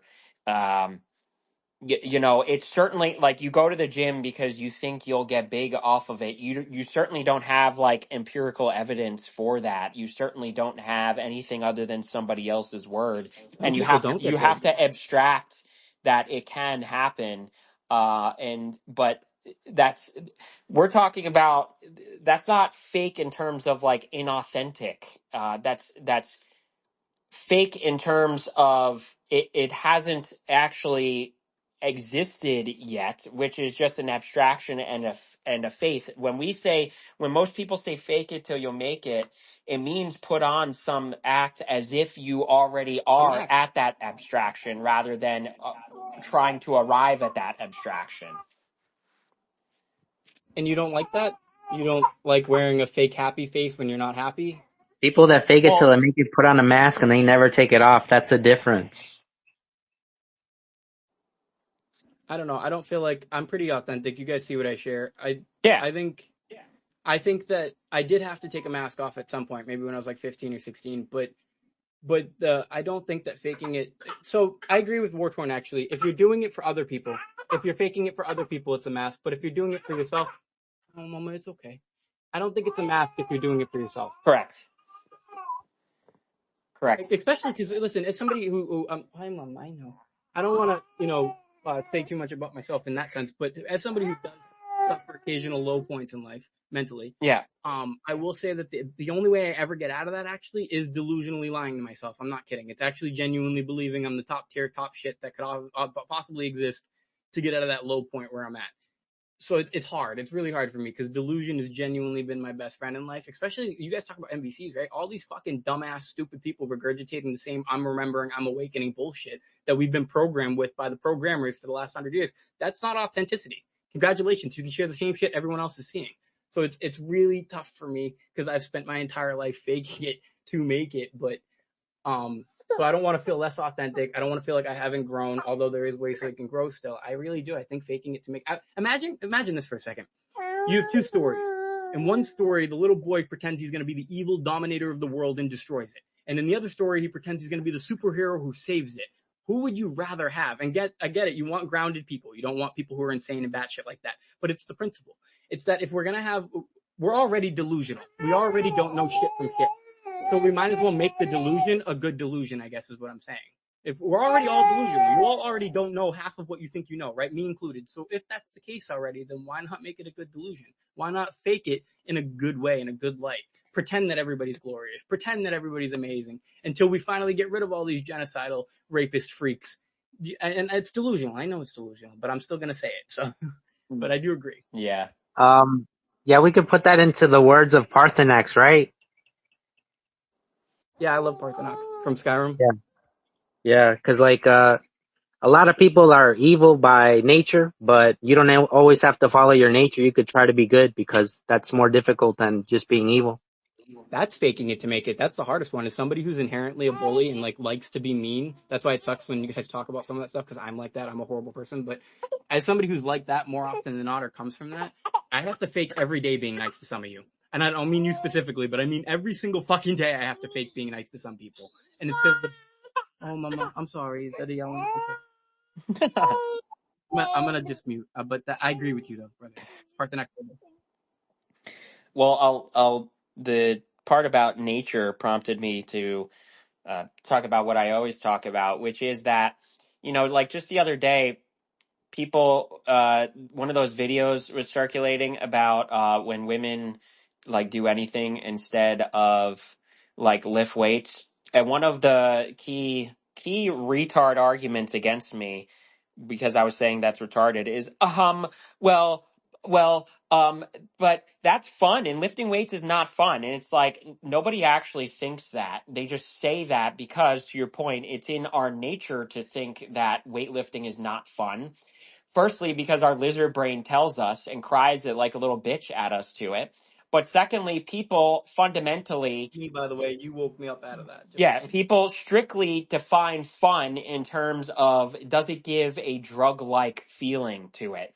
So, like the key, sort of like with what you said, evolved mentalities. I mean, we're still going to disagree on the fake it till you make it, but telling yourself something. I said to all these people, yeah, crazy concept, but you can just fucking decide that lifting weights is fun because you can just decide that fun no longer necessarily means pleasure. Uh, and there's something Right, so to we that accept our because reality part.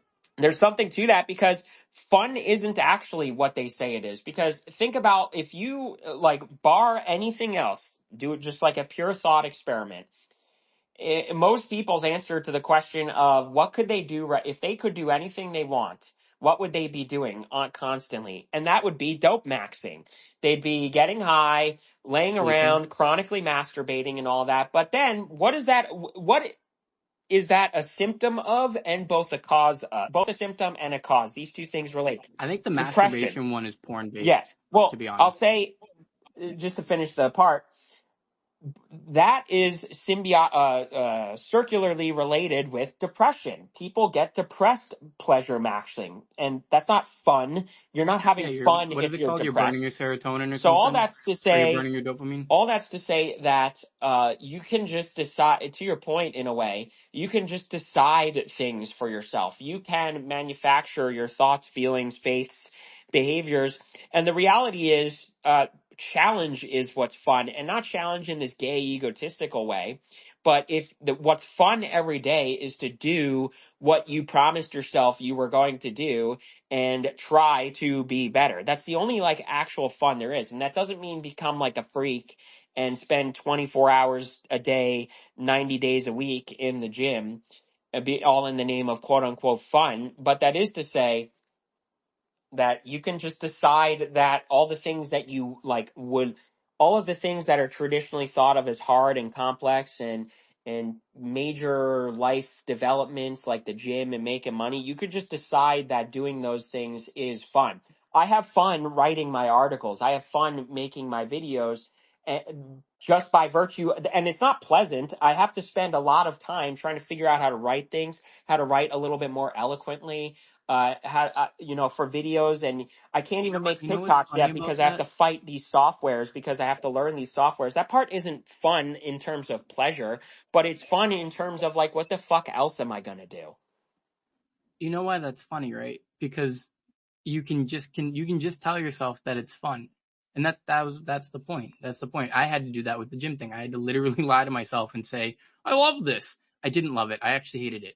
I really did. And now I'm starting to love it because it's getting a little easier. And now, to your point, I shouldn't because it should be struggling still, but that just means I need to push harder, right? But yeah, I had to lie to myself. Well, I had when to you lie. I say had to keep saying easier, I'm happy, I'm happy, I'm happy until I was happy. when you say Let me easier, say you first. mean you're accustomed to it in terms of you've broken free from the brain, The lazy the part. brain trap of it. It's still, to your point, it's still going to be challenging. Well, it was the dopamine thing you pointed Yeah. out. I wasn't working out. You get those newbie gains, you get that quick dopamine rush, but then you stop getting it, and because you're so addicted to the dopamine maxing, like you always point out with porn and games and all drugs and anything else that could be under that umbrella. You were right. I needed to break that dopamine. I still haven't fully, but I had to break that dopamine max point. Basically, I had to lie to myself again, fake it until I got there. I had to keep doing it until it actually became something where my brain finally snapped, and I'm like, oh, this is actually kind of fun. Like I'm actually Let, let, enjoying it now. let me say something really fast, okay? Yeah. Sorry, Um, I know I over. yeah, okay. So people, when they start something new, they're always afraid, so they never start it. So that's why they never grow, you know? So like, let me put an example here. So if the typical normie, they never learn how to like cook or do anything for themselves, they're never ever going to find it fun because the initial emotion is going to be fear and reprehension. But after a while, when they get used to it, they get that dose of, accomplishment. Joy and So hope. yeah. Oh, okay. So the thing that would be fearful and scary now becomes, like you said to yourself, something that's fun, something that gives you a hit of dopamine. But they never get there because they never start, you Because know? they don't lie to themselves. I know this is you guys are gonna hate me, but that's because they don't lie to themselves. I had to genuinely tell myself I fucking loved it, and I didn't. I was so miserable. I'm sorry, Mama. No, don't cry. But I did. I had to be genuinely miserable and be happy being miserable. Which, oh, Mama. Okay, I'm sorry. I'm sorry, guys. I'm not gonna go, but I'm gonna mute. But All yeah, right, I agree yeah. with you though, Wolf, that they never get there. But I think it's because they're not crazy. They're not delusional. And that's where I love Tate, because he goes to the perspicacity. I can't even say the fucking word. The Perspicacity. parasicopacity. Yeah, exactly. You guys kill me. You guys are way smarter than I am sometimes. But he gets it. That's the one thing I love about him so much. Actually, not the one thing. He believes in every fucking crazy thing he does. Yeah. Sorry.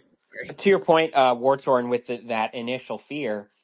And what's interesting is people don't realize that that fear of starting something new is ego fear. And still people have a very surface level understanding of ego. When you say ego in that sense, you mean image, and especially the image to themselves. And the Worried image about how they've you look. constructed of themselves, absent actual building of their self-esteem, is the simple image of an arrogance image that they need to protect themselves from the feeling of inadequacy, from reconciling or acknowledging the traits about themselves they don't like. So, for example, if they're afraid to cook because or to learn to cook, because if they're afraid that if they don't figure it out, it'll imply that they're like retarded or something, or it'll imply that they're juvenile, or it'll imply that they whatever are incompetent or not creative. Sometimes cooking is characterized as creative. And according to their current ego image, they are those things. Real They world are image juvenile. too. They are mature. They are smart. They do know it all. And so, if the You risk nailed is that in there, by the way. breaking that ego image. And when they break that ego image, they have to take an actual look at themselves. Now, people go wrong with this a lot because they don't understand the difference between uh, just knowing what their traits are versus judging themselves for what their traits are. And most of the reason people don't understand this is because most people don't actually live up to themselves, their own standards, their lives, and all of that. Um, and so what you have is, and this is why the gym thing builds confidence. And worldly standards. Don't forget worldly Yeah, standards. Other people's opinions. Me Too movement. I can do that. right. Well, they can do it. I can do it. They have a nice car. I need a nice car. Yeah. Well, they Comparative robbery of joy, right. etc. So, for example, with the gym, the confidence you get isn't from other people saying you look good, or other people like liking you now or taking well to you. That certainly helps, but the confidence is in how you treated yourself. You kept your promise to yourself. And when people actually build their confidence the correct way, the serious way, like that, that's when they're able to take risks and step into something brand new that they don't know about, because they have because they're not afraid of ego image and all that, because they know that they keep their promises to themselves. Yeah. For the cooking thing, I want to add something because, like, Yeah. this is something that happened to me that's personal.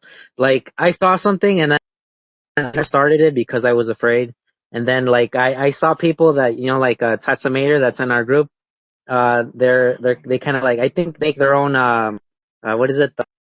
The beef thing from fat for cooking. And I always wanted to do that. And then when I finally had the courage to do it, when I wanted to try something new, like make butter for myself, I did it, and then it was easier. And then when my Nintendo broke, it was easy because I already gained confidence and I could easily do that. And it gets easier and easier and easier because you know that yourself, that you become competent. It's not like being fake because when you're fake, when you want to start something, you can't, because you'll be always be thinking, oh no, I can't do that because what if I fail? I'll take the ego hit. But when you actually grow, you don't get that because you know you can do it. Yeah. I think that's important too. Like my grandmother used to do this thing. I think I told you, Marchese. She'd keep a calendar, and she would, like, at the end of the calendar, look at all the great things she accomplished that year for a confidence boost in herself. And I think that, Wartime, what you said is true. Like, if you look at, but that's everybody, right?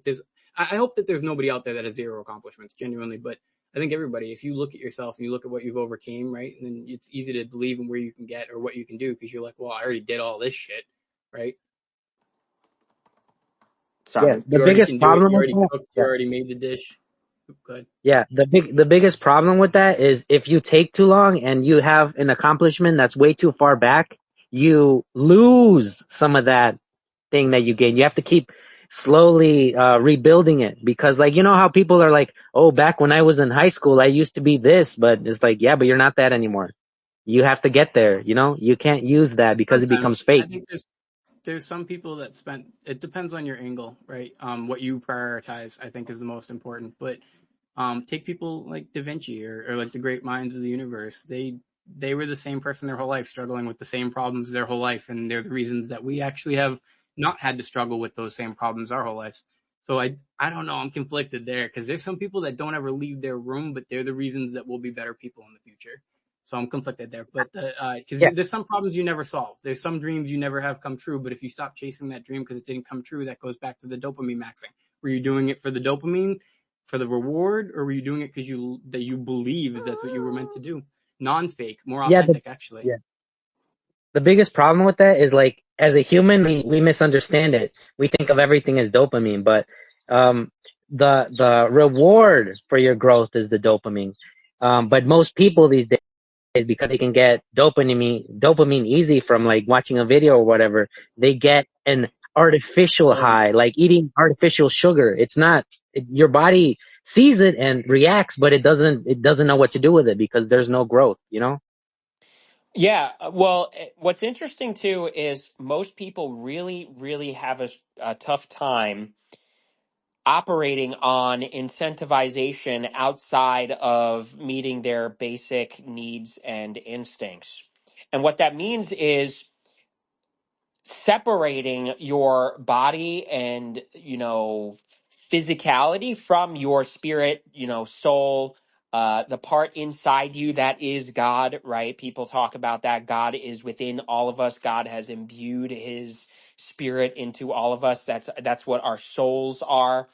And so what that means is you can do things in life that are for the growth and whatever sort of uh, ameliorated feeling for your spirit, for your soul, rather than your physical reward system. And that's what I try to proselytize to people, is that the gym and all of that doesn't always have the way to make it really stick with the gym is you have to have a spiritual, a soulful want for it. It has to be the right thing to do for you. Uh, and so, for example, amen, in by the case you way. guys haven't heard my story of what really prompted me to start, and this kind of screams like psychology stuff, but it is still emblematic of the soul. And that is that when I was like 17-ish, right, I had been working out for 3 times a week. And I said to myself, the past 3 years I've been doing that. I haven't made progress. So there's a question here of what do I got to do to make myself do this more? And I asked myself, what is really this about? And it became not about the physicality, not about getting some sort of physique that girls will like and all of that. And not even like just getting the physique and not even health or anything, but it very specifically was I pictured it as a devil on my shoulder, one shoulder, angel on the other. And I said, if I am to ever ascertain any semblance of happiness, control over myself and my life, any sense of who I am, that angel has to win. If I am to be a man too, it's about masculinity. If I'm to take leadership, take ownership, I'm going to have to own myself. I am going to have to dictate to myself what to do. And that means overriding and overcoming and taking control of the physical element of myself, taking control of my physical, brain neurology, whatever, so as to have total control over myself. And part of it was pathological, and I thought of it because if I control myself, nobody else can control me. But all that's to say that there is a distinction that people have a very tough time with, and that is the separation between their physical form and the consequences of their actions on their physical form versus their consequences on their spiritual sense of self. Can I say, I will say though, like, so a good example, right? Because I was really fit in high school, really fit between 19, 20, and 21, and then slowly degraded out of it. What you said is kind of true though. You have to also want it. And if it's not aligned with your heart and you don't care about it, it's not something you care about. So when I was in high school and all my gym bros were gym bros, of course I wanted to work out because that's what they were doing. And I think if you stay physically fit, it's also less of a challenge than if you dropped off the ball and then had to get back into it. It's easier to kind of say, well, you didn't live up to your standards and you didn't keep your promises to yourself. But what if those weren't the promises you cared about, right? So I focused, you know this already, I focused on leadership a lot when I was 18, 19, and 20, and I wanted to do that and help people. And unfortunately, I put more time into other people than I should have, but I actually don't regret it, actually. I do because I don't have a lot of them still. A lot of people, as soon as they get what they need from you, don't stick around. But it's okay, right? It's okay. You meet new friends, you help new people. That's the whole point of the giver or the server rather than the served, right? But I'm only saying this because I agree with you, but I agree with the part that you said about how you have to have a spiritual inner belief or want for that physical form. And although the Bible does say, good physical form, helps the strong spirit, I'm not like fucking 400 pounds and out of weight either. I'm just not the sexed up body that Right. Marchese has. Sexed up. That's Difference. another one. That's a Marchese. That is going to be a I Marchese steal all your shit. monologue. I steal all your shit, bro. Sexed I be up. saying to people, I say lizard brain. I used to say ape brain. Now I'm like, shut up. That's your lizard brain. Yeah, It's your lizard brain lizard is one brain. level lower, but ape brain It's actually also talking is about these. mammal brain. Lori, you go ahead because you had your hand raised up. Before I get all Yeah, goofy and the silly. thing is, yeah, I'm currently done with work. I'm about to head home, so I was going to say that I won't be able to stick around for long. All righty, my friend. No sweat. Thanks for being on. Thanks for having me. Have Yeah, a of good night. course. You were cool. Bye. Bye. Mike, I haven't heard from you for a bit. Maybe you're just listening because you're busy or something, but feel free to chime in. I know you got almost more to say than I do probably about the gym. What's up, fellas? I was listening. I'm just in my office right now. My cheat day, so I love listening to the spaces, drinking my beer and all that. So, you guys from listening from your perspective and evolve. They're good points on both sides. I think I kind of got into the gym for a different reason. So I'm an identical twin, and how I technically started this whole fitness is, it was actually in middle school. You guys ever remember that cardio program called, Tybo with Billy Blanks, black dude? That's old. What does that remind? Yeah. What was another one that I might be an old enough to ask P90X? for? P90X or P90X? Yeah. Insanity? I think I remember too. Mm. Yeah, so like, see, me growing up, when I was in middle school, I was like really thin. And then for some reason in middle school, and it was my fault, I was like eating like shit. Not really, I didn't know much about nutrition and all that, but I remember this girl, it says, why is your brother the cuter one than you? And that just like fucking pissed me the fuck off. And I'm like, well, I am kind of a fat ass compared to him. And I remember that was my 7th grade year, and it was near the end of my 7th grade year. And so, I started, this is before like internet, it was like the dial-up internet back then, but, Mm-hmm. I remember with my mom, she had bought those, Tybo, but never really got into it. And so that's what I did. I wasn't really lifting weights. It was just cardio and all that. And I spent that whole summer just doing, every day doing that, not P90X, the Tybo. And then I came back and like everyone was like, whoa, what the fuck happened to you? But I just didn't have the muscle size. But, when it came to the cardio side, I don't like doing cardio. I hate diet too. Don't get me wrong. I hate eating clean.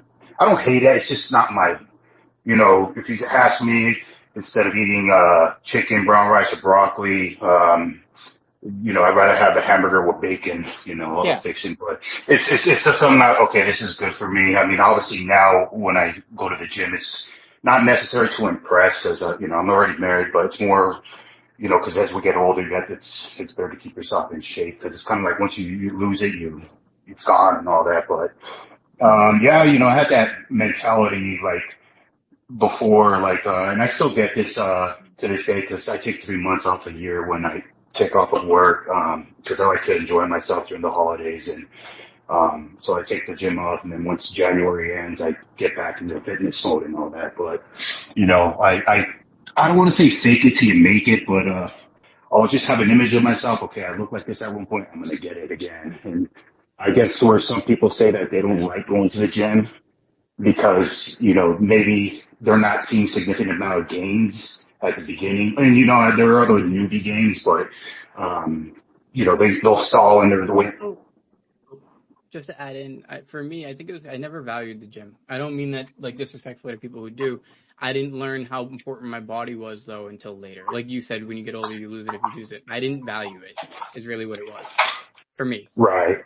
Yeah, I mean, it's, it's like, so for me, when I started like, going to the actual gym besides just doing cardio, I didn't enjoy it at all until I started getting the compliments. And then I was like, oh, hell yeah, now I'm addicted because, you don't really see it because you look at yourself every day and then you kind of don't believe you're making progress until you're getting compliments from other people.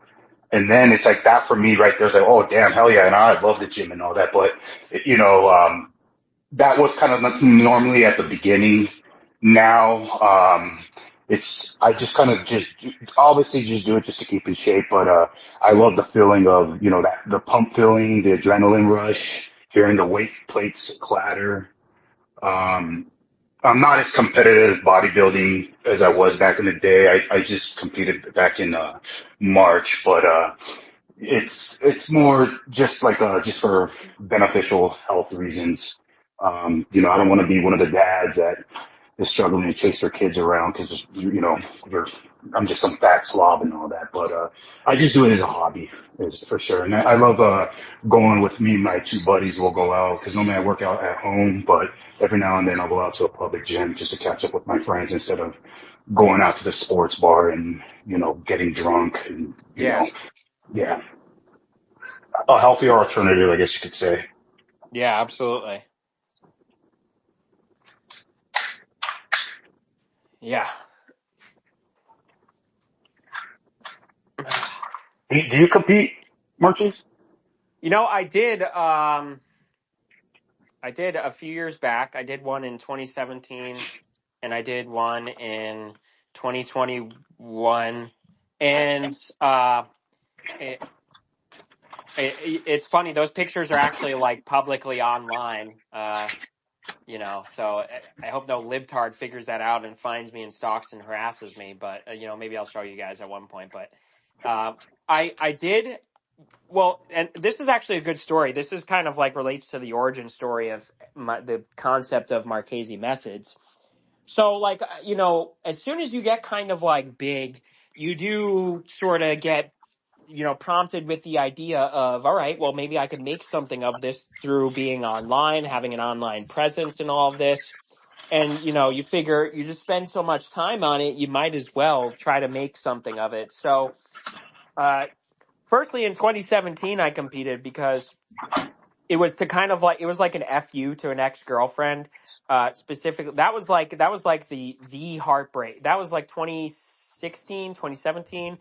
Every bro has that like one heartbreak that just completely turns them into their final form. That was the one for me.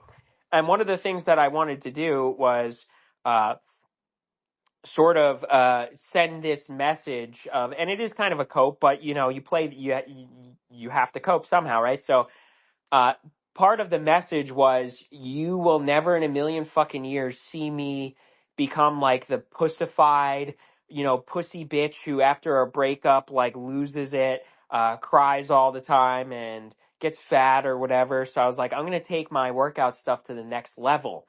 and I'm going to take my sexual discipline to the next level. That was when I first started trying to break porn, actually, because I said to myself, I was like, you know what's the one thing women use to have control over you is sex. So I said, in order to once again sort of win that, to not allow that to control me and to instead control myself, I told myself I had to separate I had to separate myself from porn. So that was when I started doing that. So then I went to compete too, to take the gym stuff to the next level. I didn't. I just couldn't take the inauthenticity. Everyone there is just like such a fucking faggot, dude. Like, and not to say you are or anything or any of your friends are, but there's so many people that go into that and they're just such fucking homos, dude. It's such an act. It's such a performance. And by its nature, it's a performance, but the look in all of their eyes and the excitement of all of them, that you could tell that like this was like it for them, whereby they finally step on stage and this is like their proof that they're not like the fat kid anymore. And still, there's nothing inherently wrong with that. You should resolve your problems and maladaptations like that. But the thing that was inauthentic to me about it, and the thing that pissed me off, is that none of these people actually valued the gym, valued eating clean, valued their bodies. We were just talking about this. It would bother me that these people were really just doing it for this act so that they could get this approval. And it was evident in how many of them were fucking saying the most gay, retarded shit the whole time. Like, just the fucking gay meme of, oh, I can't wait till the show prep is over. Oh, I hated it the whole time. It was so hard. And it's like, if you don't value this stuff, then don't fucking do it. Like, shut the fuck up, you, with the complaining. And then the fucking, I can't wait for the donuts after it. And they would all pig out and fucking stuff their faces with all these donuts. And I Yeah, would say, shit, so true. my thought with that, before anyone could, my thought with that was, something, there is something so offensive about that to me, wherein this entire, the donuts would give me the clue that the entire construct for them of doing the show was not anything other than the classical fucking cope theory, whereby they have this problem of they want to indulge. They never stopped wanting to indulge, but their super ego would induce guilt on them for it. So to ameliorate that, they would do the show, and that way they could ameliorate the guilt and they could say, oh, I'm eating these donuts guilt free. And what's the problem with that? The problem is you're still eating fucking donuts, dude. It's like you're still fucking doing the wrong thing. And look, that doesn't mean become neurotic and make the correct decision 100% of the time, every single wakeful second of every single wakeful day. I don't do that. Whatever. I ate fucking candy earlier today. Whatever. It doesn't mean that. But it means stop like trying to like justify it. You can do the wrong thing without justifying it, and that's just the nature of existence. You can eat whatever without justifying it to ameliorate the guilt. But they do it that anyway because uh, their entire life orientation Pleasure. is still preoccupation with indulgence. And it would be so fucking insulting to me that they dare have the audacity to prance around and act like they're on my fucking level. They are not. They had no sense of self, no sense of control. They don't value anything. They're not fucking disciplined because they are not serious about any of this stuff. All they want to do is come up with an excuse to eat fucking donuts or whatever. And there is no excuse for any of it anywhere. You're going to do it. I do it. Again, I really want to chime in to don't become neurotic and like take out a fucking bullwhip and whip yourself in the back every time you think of a fucking donut or whatever. That's just to say, like, stop That's hot. living your entire life preoccupied with figuring out a way to indulge without like a quote unquote counting. So that's basically the premise of why I don't do that. And not to keep going, I'll try to wrap this up real quick. Then I did one again in 2021 because in 2021 I said to myself, you know what? I do this working out stuff so much. I have to make something of it. I felt somewhere, some way, it was in my destiny to do something associated with it. So I figured, let me do a show so I could post some pictures and sort of start the social media campaign. And I just couldn't bring myself to do it because it was so performative.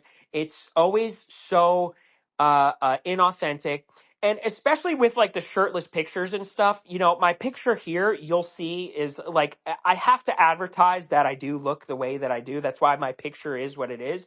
But you'll never see me fucking post gay shirtless fucking pics or gay videos of me working out shirtless. And again, that's not to say every time somebody does it, it is this, because you know your picture there is obviously you bodybuilding like you know fucking butt ass naked. So that's not to say you're doing this or anything or it's always this.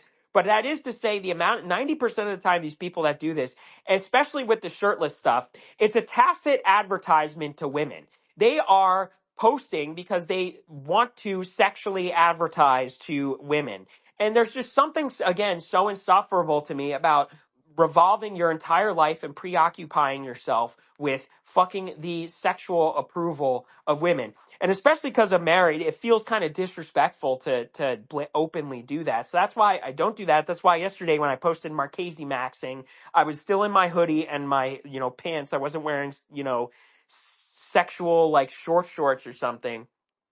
So finally, to arrive at Marchese Methods, I conceptualized Marchese Methods by I'm going to teach people to be fit by doing this authentically and framing it as a behavior change problem rather than some sort of biophysiology and performance and whatever problem. So, and last sentence, you know, if I'm saying anything that you guys do, you know, don't take it as I'm like judging you or anything like that. That is to say that there is just a major collective of people who do these things for the Stigma. reasons I'm saying. A stigma. Yeah, no, yeah, you're 100% spot on. Another thing that annoys me is the fake natties. Yeah, And it's just like, okay, so um, I had got my natural pro card in two federations. Obviously, I'm not natty anymore. I'm on TRT. But it's just like, dude, really, you ain't gonna bullshit me. Like, shut up. I know you're on something. Your back is fucking flared up with fucking acne.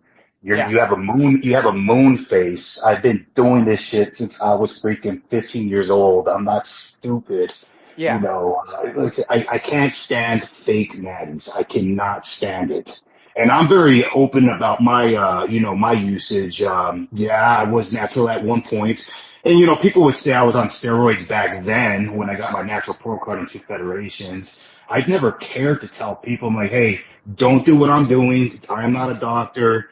Or then you're talking to someone else like, who's clearly trying to size you up. I'm like, dude, you're on some fucking D-ball or something. You see the freaking water retention in your face. You're not gonna bullshit me. I can't stand the fucking fake natties. Well, Those ones get me the most. the question with them is always, why are you like what by faking it? What does that Why are do you for doing you? it? Yeah, Yeah. That's wait back to fake it and make it. The funny thing about you saying that is that's the bad version of faking it and making it. The donut eater that preaches all these things and right. pretends to be these things and then isn't these things. And sometimes I can do that too, but that's also why I only preach wisdoms that aren't my own because then you can't hold me accountable, right? But to that, the I not to bring the fake it make it thing back up, but the fucking I had to do that. It's the same thing because Marchese, not only did I have the problems with not going to the gym, I had a lot of those eating habits that you talked about. And it's not, and you know this because I told you how much I love food. And it's not because I don't love food. I love food. I love the taste of food. I had to lie to myself and tell myself I didn't love it. I had to genuinely, and I still do. I'm still working on it. But to what you had said, sorry, I love that part right there because I hate fake natties too, especially as somebody who is not in the best shape of their life, but is still proud of where they are naturally, I guess. Yeah, for sure. Wartorn just sent me a message. He didn't want to interrupt us. He said he's going to go. I think that's probably a good cue to start Love you, Wartorn. wrapping this up. We have it recorded here. You know what's so funny? So we figured out that there's a trick to spaces where if you set the space on your phone, you have to start it on your phone. If you then go and start it and facilitate it on desktop on the browser, it fucks up and doesn't record it. So what was funny was I was going to just record like set the camera up, record myself and you guys speaking, and then upload it to YouTube so that Wartorn doesn't have to go back and screen record, or I don't have to go back and screen record. And then I realized I started this space on my fucking phone, so I'm not going to be able to set up the camera for it. Can I add one thing? Yeah, go ahead. Not to keep circulating it, but I guess why that bothered me so much is I'm in a current stage right now of recalibrating my life and relifting again. That doesn't mean I'm doing bad. I'm still doing better than most people. Absolutely. But that it's an acknowledgement that I can be better, right? So why I'm saying this is that if you looked inside my life, if you knew what my life was actually like and who I actually am, other than the alias I have on the internet, you would say he's a hypocrite, he's a fake, he's a fraud, he's a phony. But I don't see it that way. I see it as I'm trying so fucking hard every day to fake it until I make it. I'm trying to become that version of myself. And I guess why it bothered me earlier was why I don't hang out with my family and friends anymore as much is because every time I go there and I tell them what I'm trying to do with my life and how great I'm trying to be, who I'm trying to fake, who I'm trying to emulate, what I want to be, they continuously remind me how I'm not there yet. And they point it out. You're fake. You're a fraud. You're a phony. You're this. And it's just not the case. I've made a lot of money in the market. I've lost some money in the market. Those losses don't make me a loser. I've been in shape in life and then I wasn't in shape in life. That doesn't mean I can't be in shape or I'm not in shape now. You know what I mean? I'm not like overly obese. Yeah. I have a really tough time with it because again, I built my identity around delusion. Because I idolize technology. I think that everything that's beautiful came from somebody being crazy. So I have a really hard time I like delusional people. I like that you're neurotic about your eating habits and stuff, but I also like that you're grounded and honest about when you fall short. You know what I mean? So I don't know. I like delusional people. They're my favorite people. Yeah. But yeah, that. So it's hard you have to lie to yourself because everybody around you is going to tell you the truth about yourself. So if you don't lie to yourself, you're not going to believe it. I guess is kind of where I was at with that. Yeah, for sure. Absolutely. And faith. It is faith too. Sorry. Yeah, absolutely. Does anyone else have anything? Law and Order, I know you and I interact a lot. I think I invited you to speak, but you might be too busy. We got one more person that I can't see. So, You had me pumped. I thought there was going to be mad people too. And I'm hoping every week there's more people because I saw how many people you tagged. I was like, damn, dude. Yo, you blew my feet up for a day. These niggas, they always say, yeah, I was hyped for that shit. They be saying, hey, I was going to make it, and then they never make it, I came with the baby. I was like, I love You it. know I what? think it's cool. I think it was because, it's Easter. I know I took my kids out for this little egg hunt thing earlier in the morning. That's why I was a little late, but, I think, oh, yeah, true. some of the guys True. they were probably out with their kids or something, doing some type of Easter stuff. Yeah, I know it's not Easter yet. People every week, right? There'll be more people every week. That's true. So, I'll definitely host more of these in this upcoming summer. Marchese, a Marchese moment was, this Marchese head ass. I've been in my master's in math program for what feels like fucking forever, and I'm getting tired of it. Can you check some math for me, BTO? I will in a sec. But with that, I enrolled in the therapy program, and they have 8-week semesters, so I was able to enroll in it while still doing this other one. So those two things, and then I moved about 2 weeks ago. So all of that stuff sort of put me behind on putting out more content. So then I told myself, you know what, I just got to fucking take this summer off, and I got to go hard as fuck. And, especially because, like you said, evolved mentalities, I got these terms, 5,000 IQ Marchese methods terms, sexed up, classical cope theory, I had some other good ones. Gas station behavior, although I stole that from Sam. I stole that from Sam Hyde. Mimetic Sisyphus, if you've seen that page, he told me a good one was Poverty Clouds of Chaos. Barnes and Noble Psychology. I'm going to get famous off of that one, too. Yeah, that was funny, too.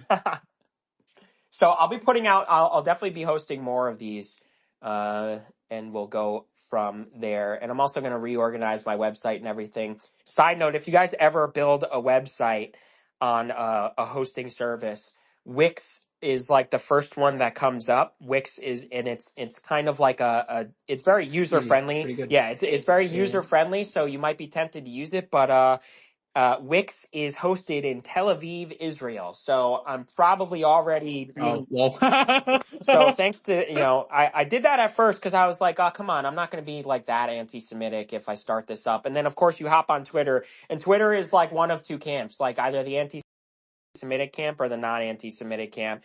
So it's like, of course, so sure enough, they're probably spying on me and everything, and they're, pointing a laser at my head all day, every day. And Wix probably has all my like relevant information. So I got to switch over. So I'll be doing that, and I'll be putting out more videos, and I'm gonna reorganize my services too. I think I'm gonna do the Tate model, I think, and I'll start a paid Discord server, and I'll try to link it to our current one, War Torn, in some way.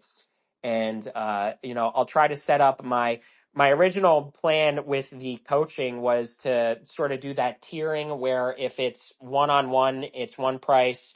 And then if it's 1-on-2, the price per head goes down, and then 1-on-3. But I think I'm going to reorganize that to say if you do one session, it's this price. But if you do 4 sessions, I meet with you every week for a month, it's significantly reduces the price per session. So that's going to be my current strategy. And then real quick here, Law and Order replied to our tweets here, and he said, what is your current lifting style, Marchese? Powerlifting, bodybuilding, both, neither. I would say basically the way I've always operated is strength and size. That's it. That's the goal, strength and size, and So everything heavyweight else. lifting, low Yeah, impact. everything else precipitates that being lean and stuff. So, all right. So I think that's everything from me. You guys go ahead and say your last pieces. Yeah, hey, yeah, Marquise, yeah, if you do more spaces, definitely, yeah, I'll definitely, chime in. Yeah, no, this is good to hear, no. Absolutely, my friend. It's so fun too because you get a lot of thoughts out. It's been 2 hours, so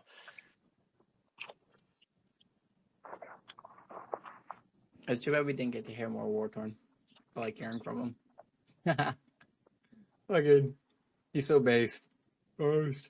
I can't believe you picked apart the centrist earlier. That's like everything. Everything you said today, I'm like, fuck, dude, that's me. That's me. That's me. I'm like, that's me. Fucking, I hate the internet, man. It's like, it's rough because you just look in and you're like, damn it, I'm not that. I'm not this. I'm not that. I could be this. I could be that. Do I want to be this? Do I want to be that? No, I know what I want. Don't worry about it. Just fucking, but it's tough. It is tough. Everybody's so perfect on the internet. It's so fucking hard to be a flawed person sometimes. That's why I love that you kept pointing out, no, not to be neurotic. you You've been patient perfect. my whole If process. if you're if you're me or any of my friends, if I am ever friends with you in any way, shape, or form, you're totally based in epic and cool and chat and alpha and better than everyone else. Me and all my friends are literally Sigma. 5,000 IQ. Sigma. 5,000 IQ, literally like so much better than everyone else. We are always objectively correct, even when we disagree. And everyone else is Even when we're wrong, we're objectively yeah, correct. exactly. And everyone else is a gay retard idiot. Oh man. Look, I invited a couple of people to here today. Only one of them showed up, but I'm gonna try and invite more and more people Yeah, for sure. because it's And you said War Torn earlier. Congrats to War Torn on 1,000 followers. W War Torn. let's go. Let's go. I felt bad. He invited me to a group and I said no. I was like, I'm a little bit much to handle, War Torn. I don't think I'm gonna join. Even you, remember I did it with you with the spaces when you first invited me. I was like, I don't think people will like me. I don't think that's a good idea. Nah, we like you, dude. But yeah, you've been really chill, really accepting of my neurotic, manic nature. Now you're not as crazy as you tell yourself you I think are. I am. I know. It's hard. Listen, it's hard. This is why that lying to yourself thing's so fucking trippy for me because, oh man, because it's like, I think everything everyone else thinks is bullshit and matrix and not real. So then it's like, well, then what is real? You get it. You're doing the same thing probably nowadays. What the fuck is real? Like what even is anymore? So it's a hard journey sometimes. Yeah. If none of it's real, shouldn't I just go dance in the forest with my kid and my wife? Right? Like that's where I'm at. I'm like, what the fuck's the actual point then? Should I go spend 50 years cuddling, eating, and lounging? Or should I spend 50 years devoting my life to a human species that's eventually going to forget me?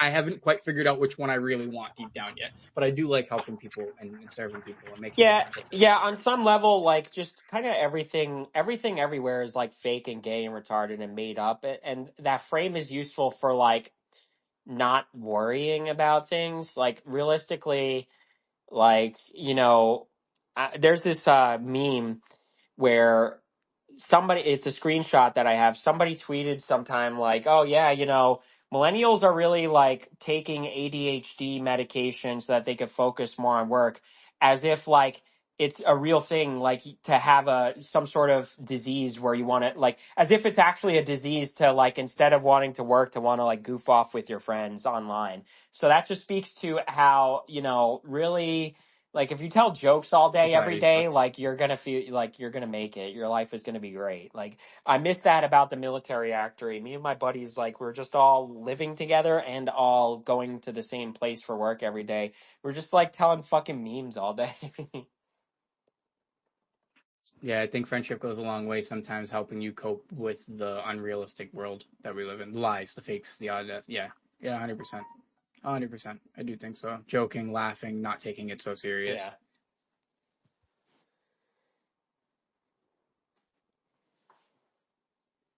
I don't think it gets better than that. I don't think you end on a better note than that, Yeah, other than maybe other people adding to it. But yeah, that was a good one. for real. Thank you for inviting me. Alrighty, thanks For for using. coming on. All right, I think that's everything before we do the thing of saying, all right, let's wrap this up for like 2 hours. I'll just leave. I'm not good at goodbyes. See you guys. Alrighty, my friend, see you. Yeah. Anyone else have any last words?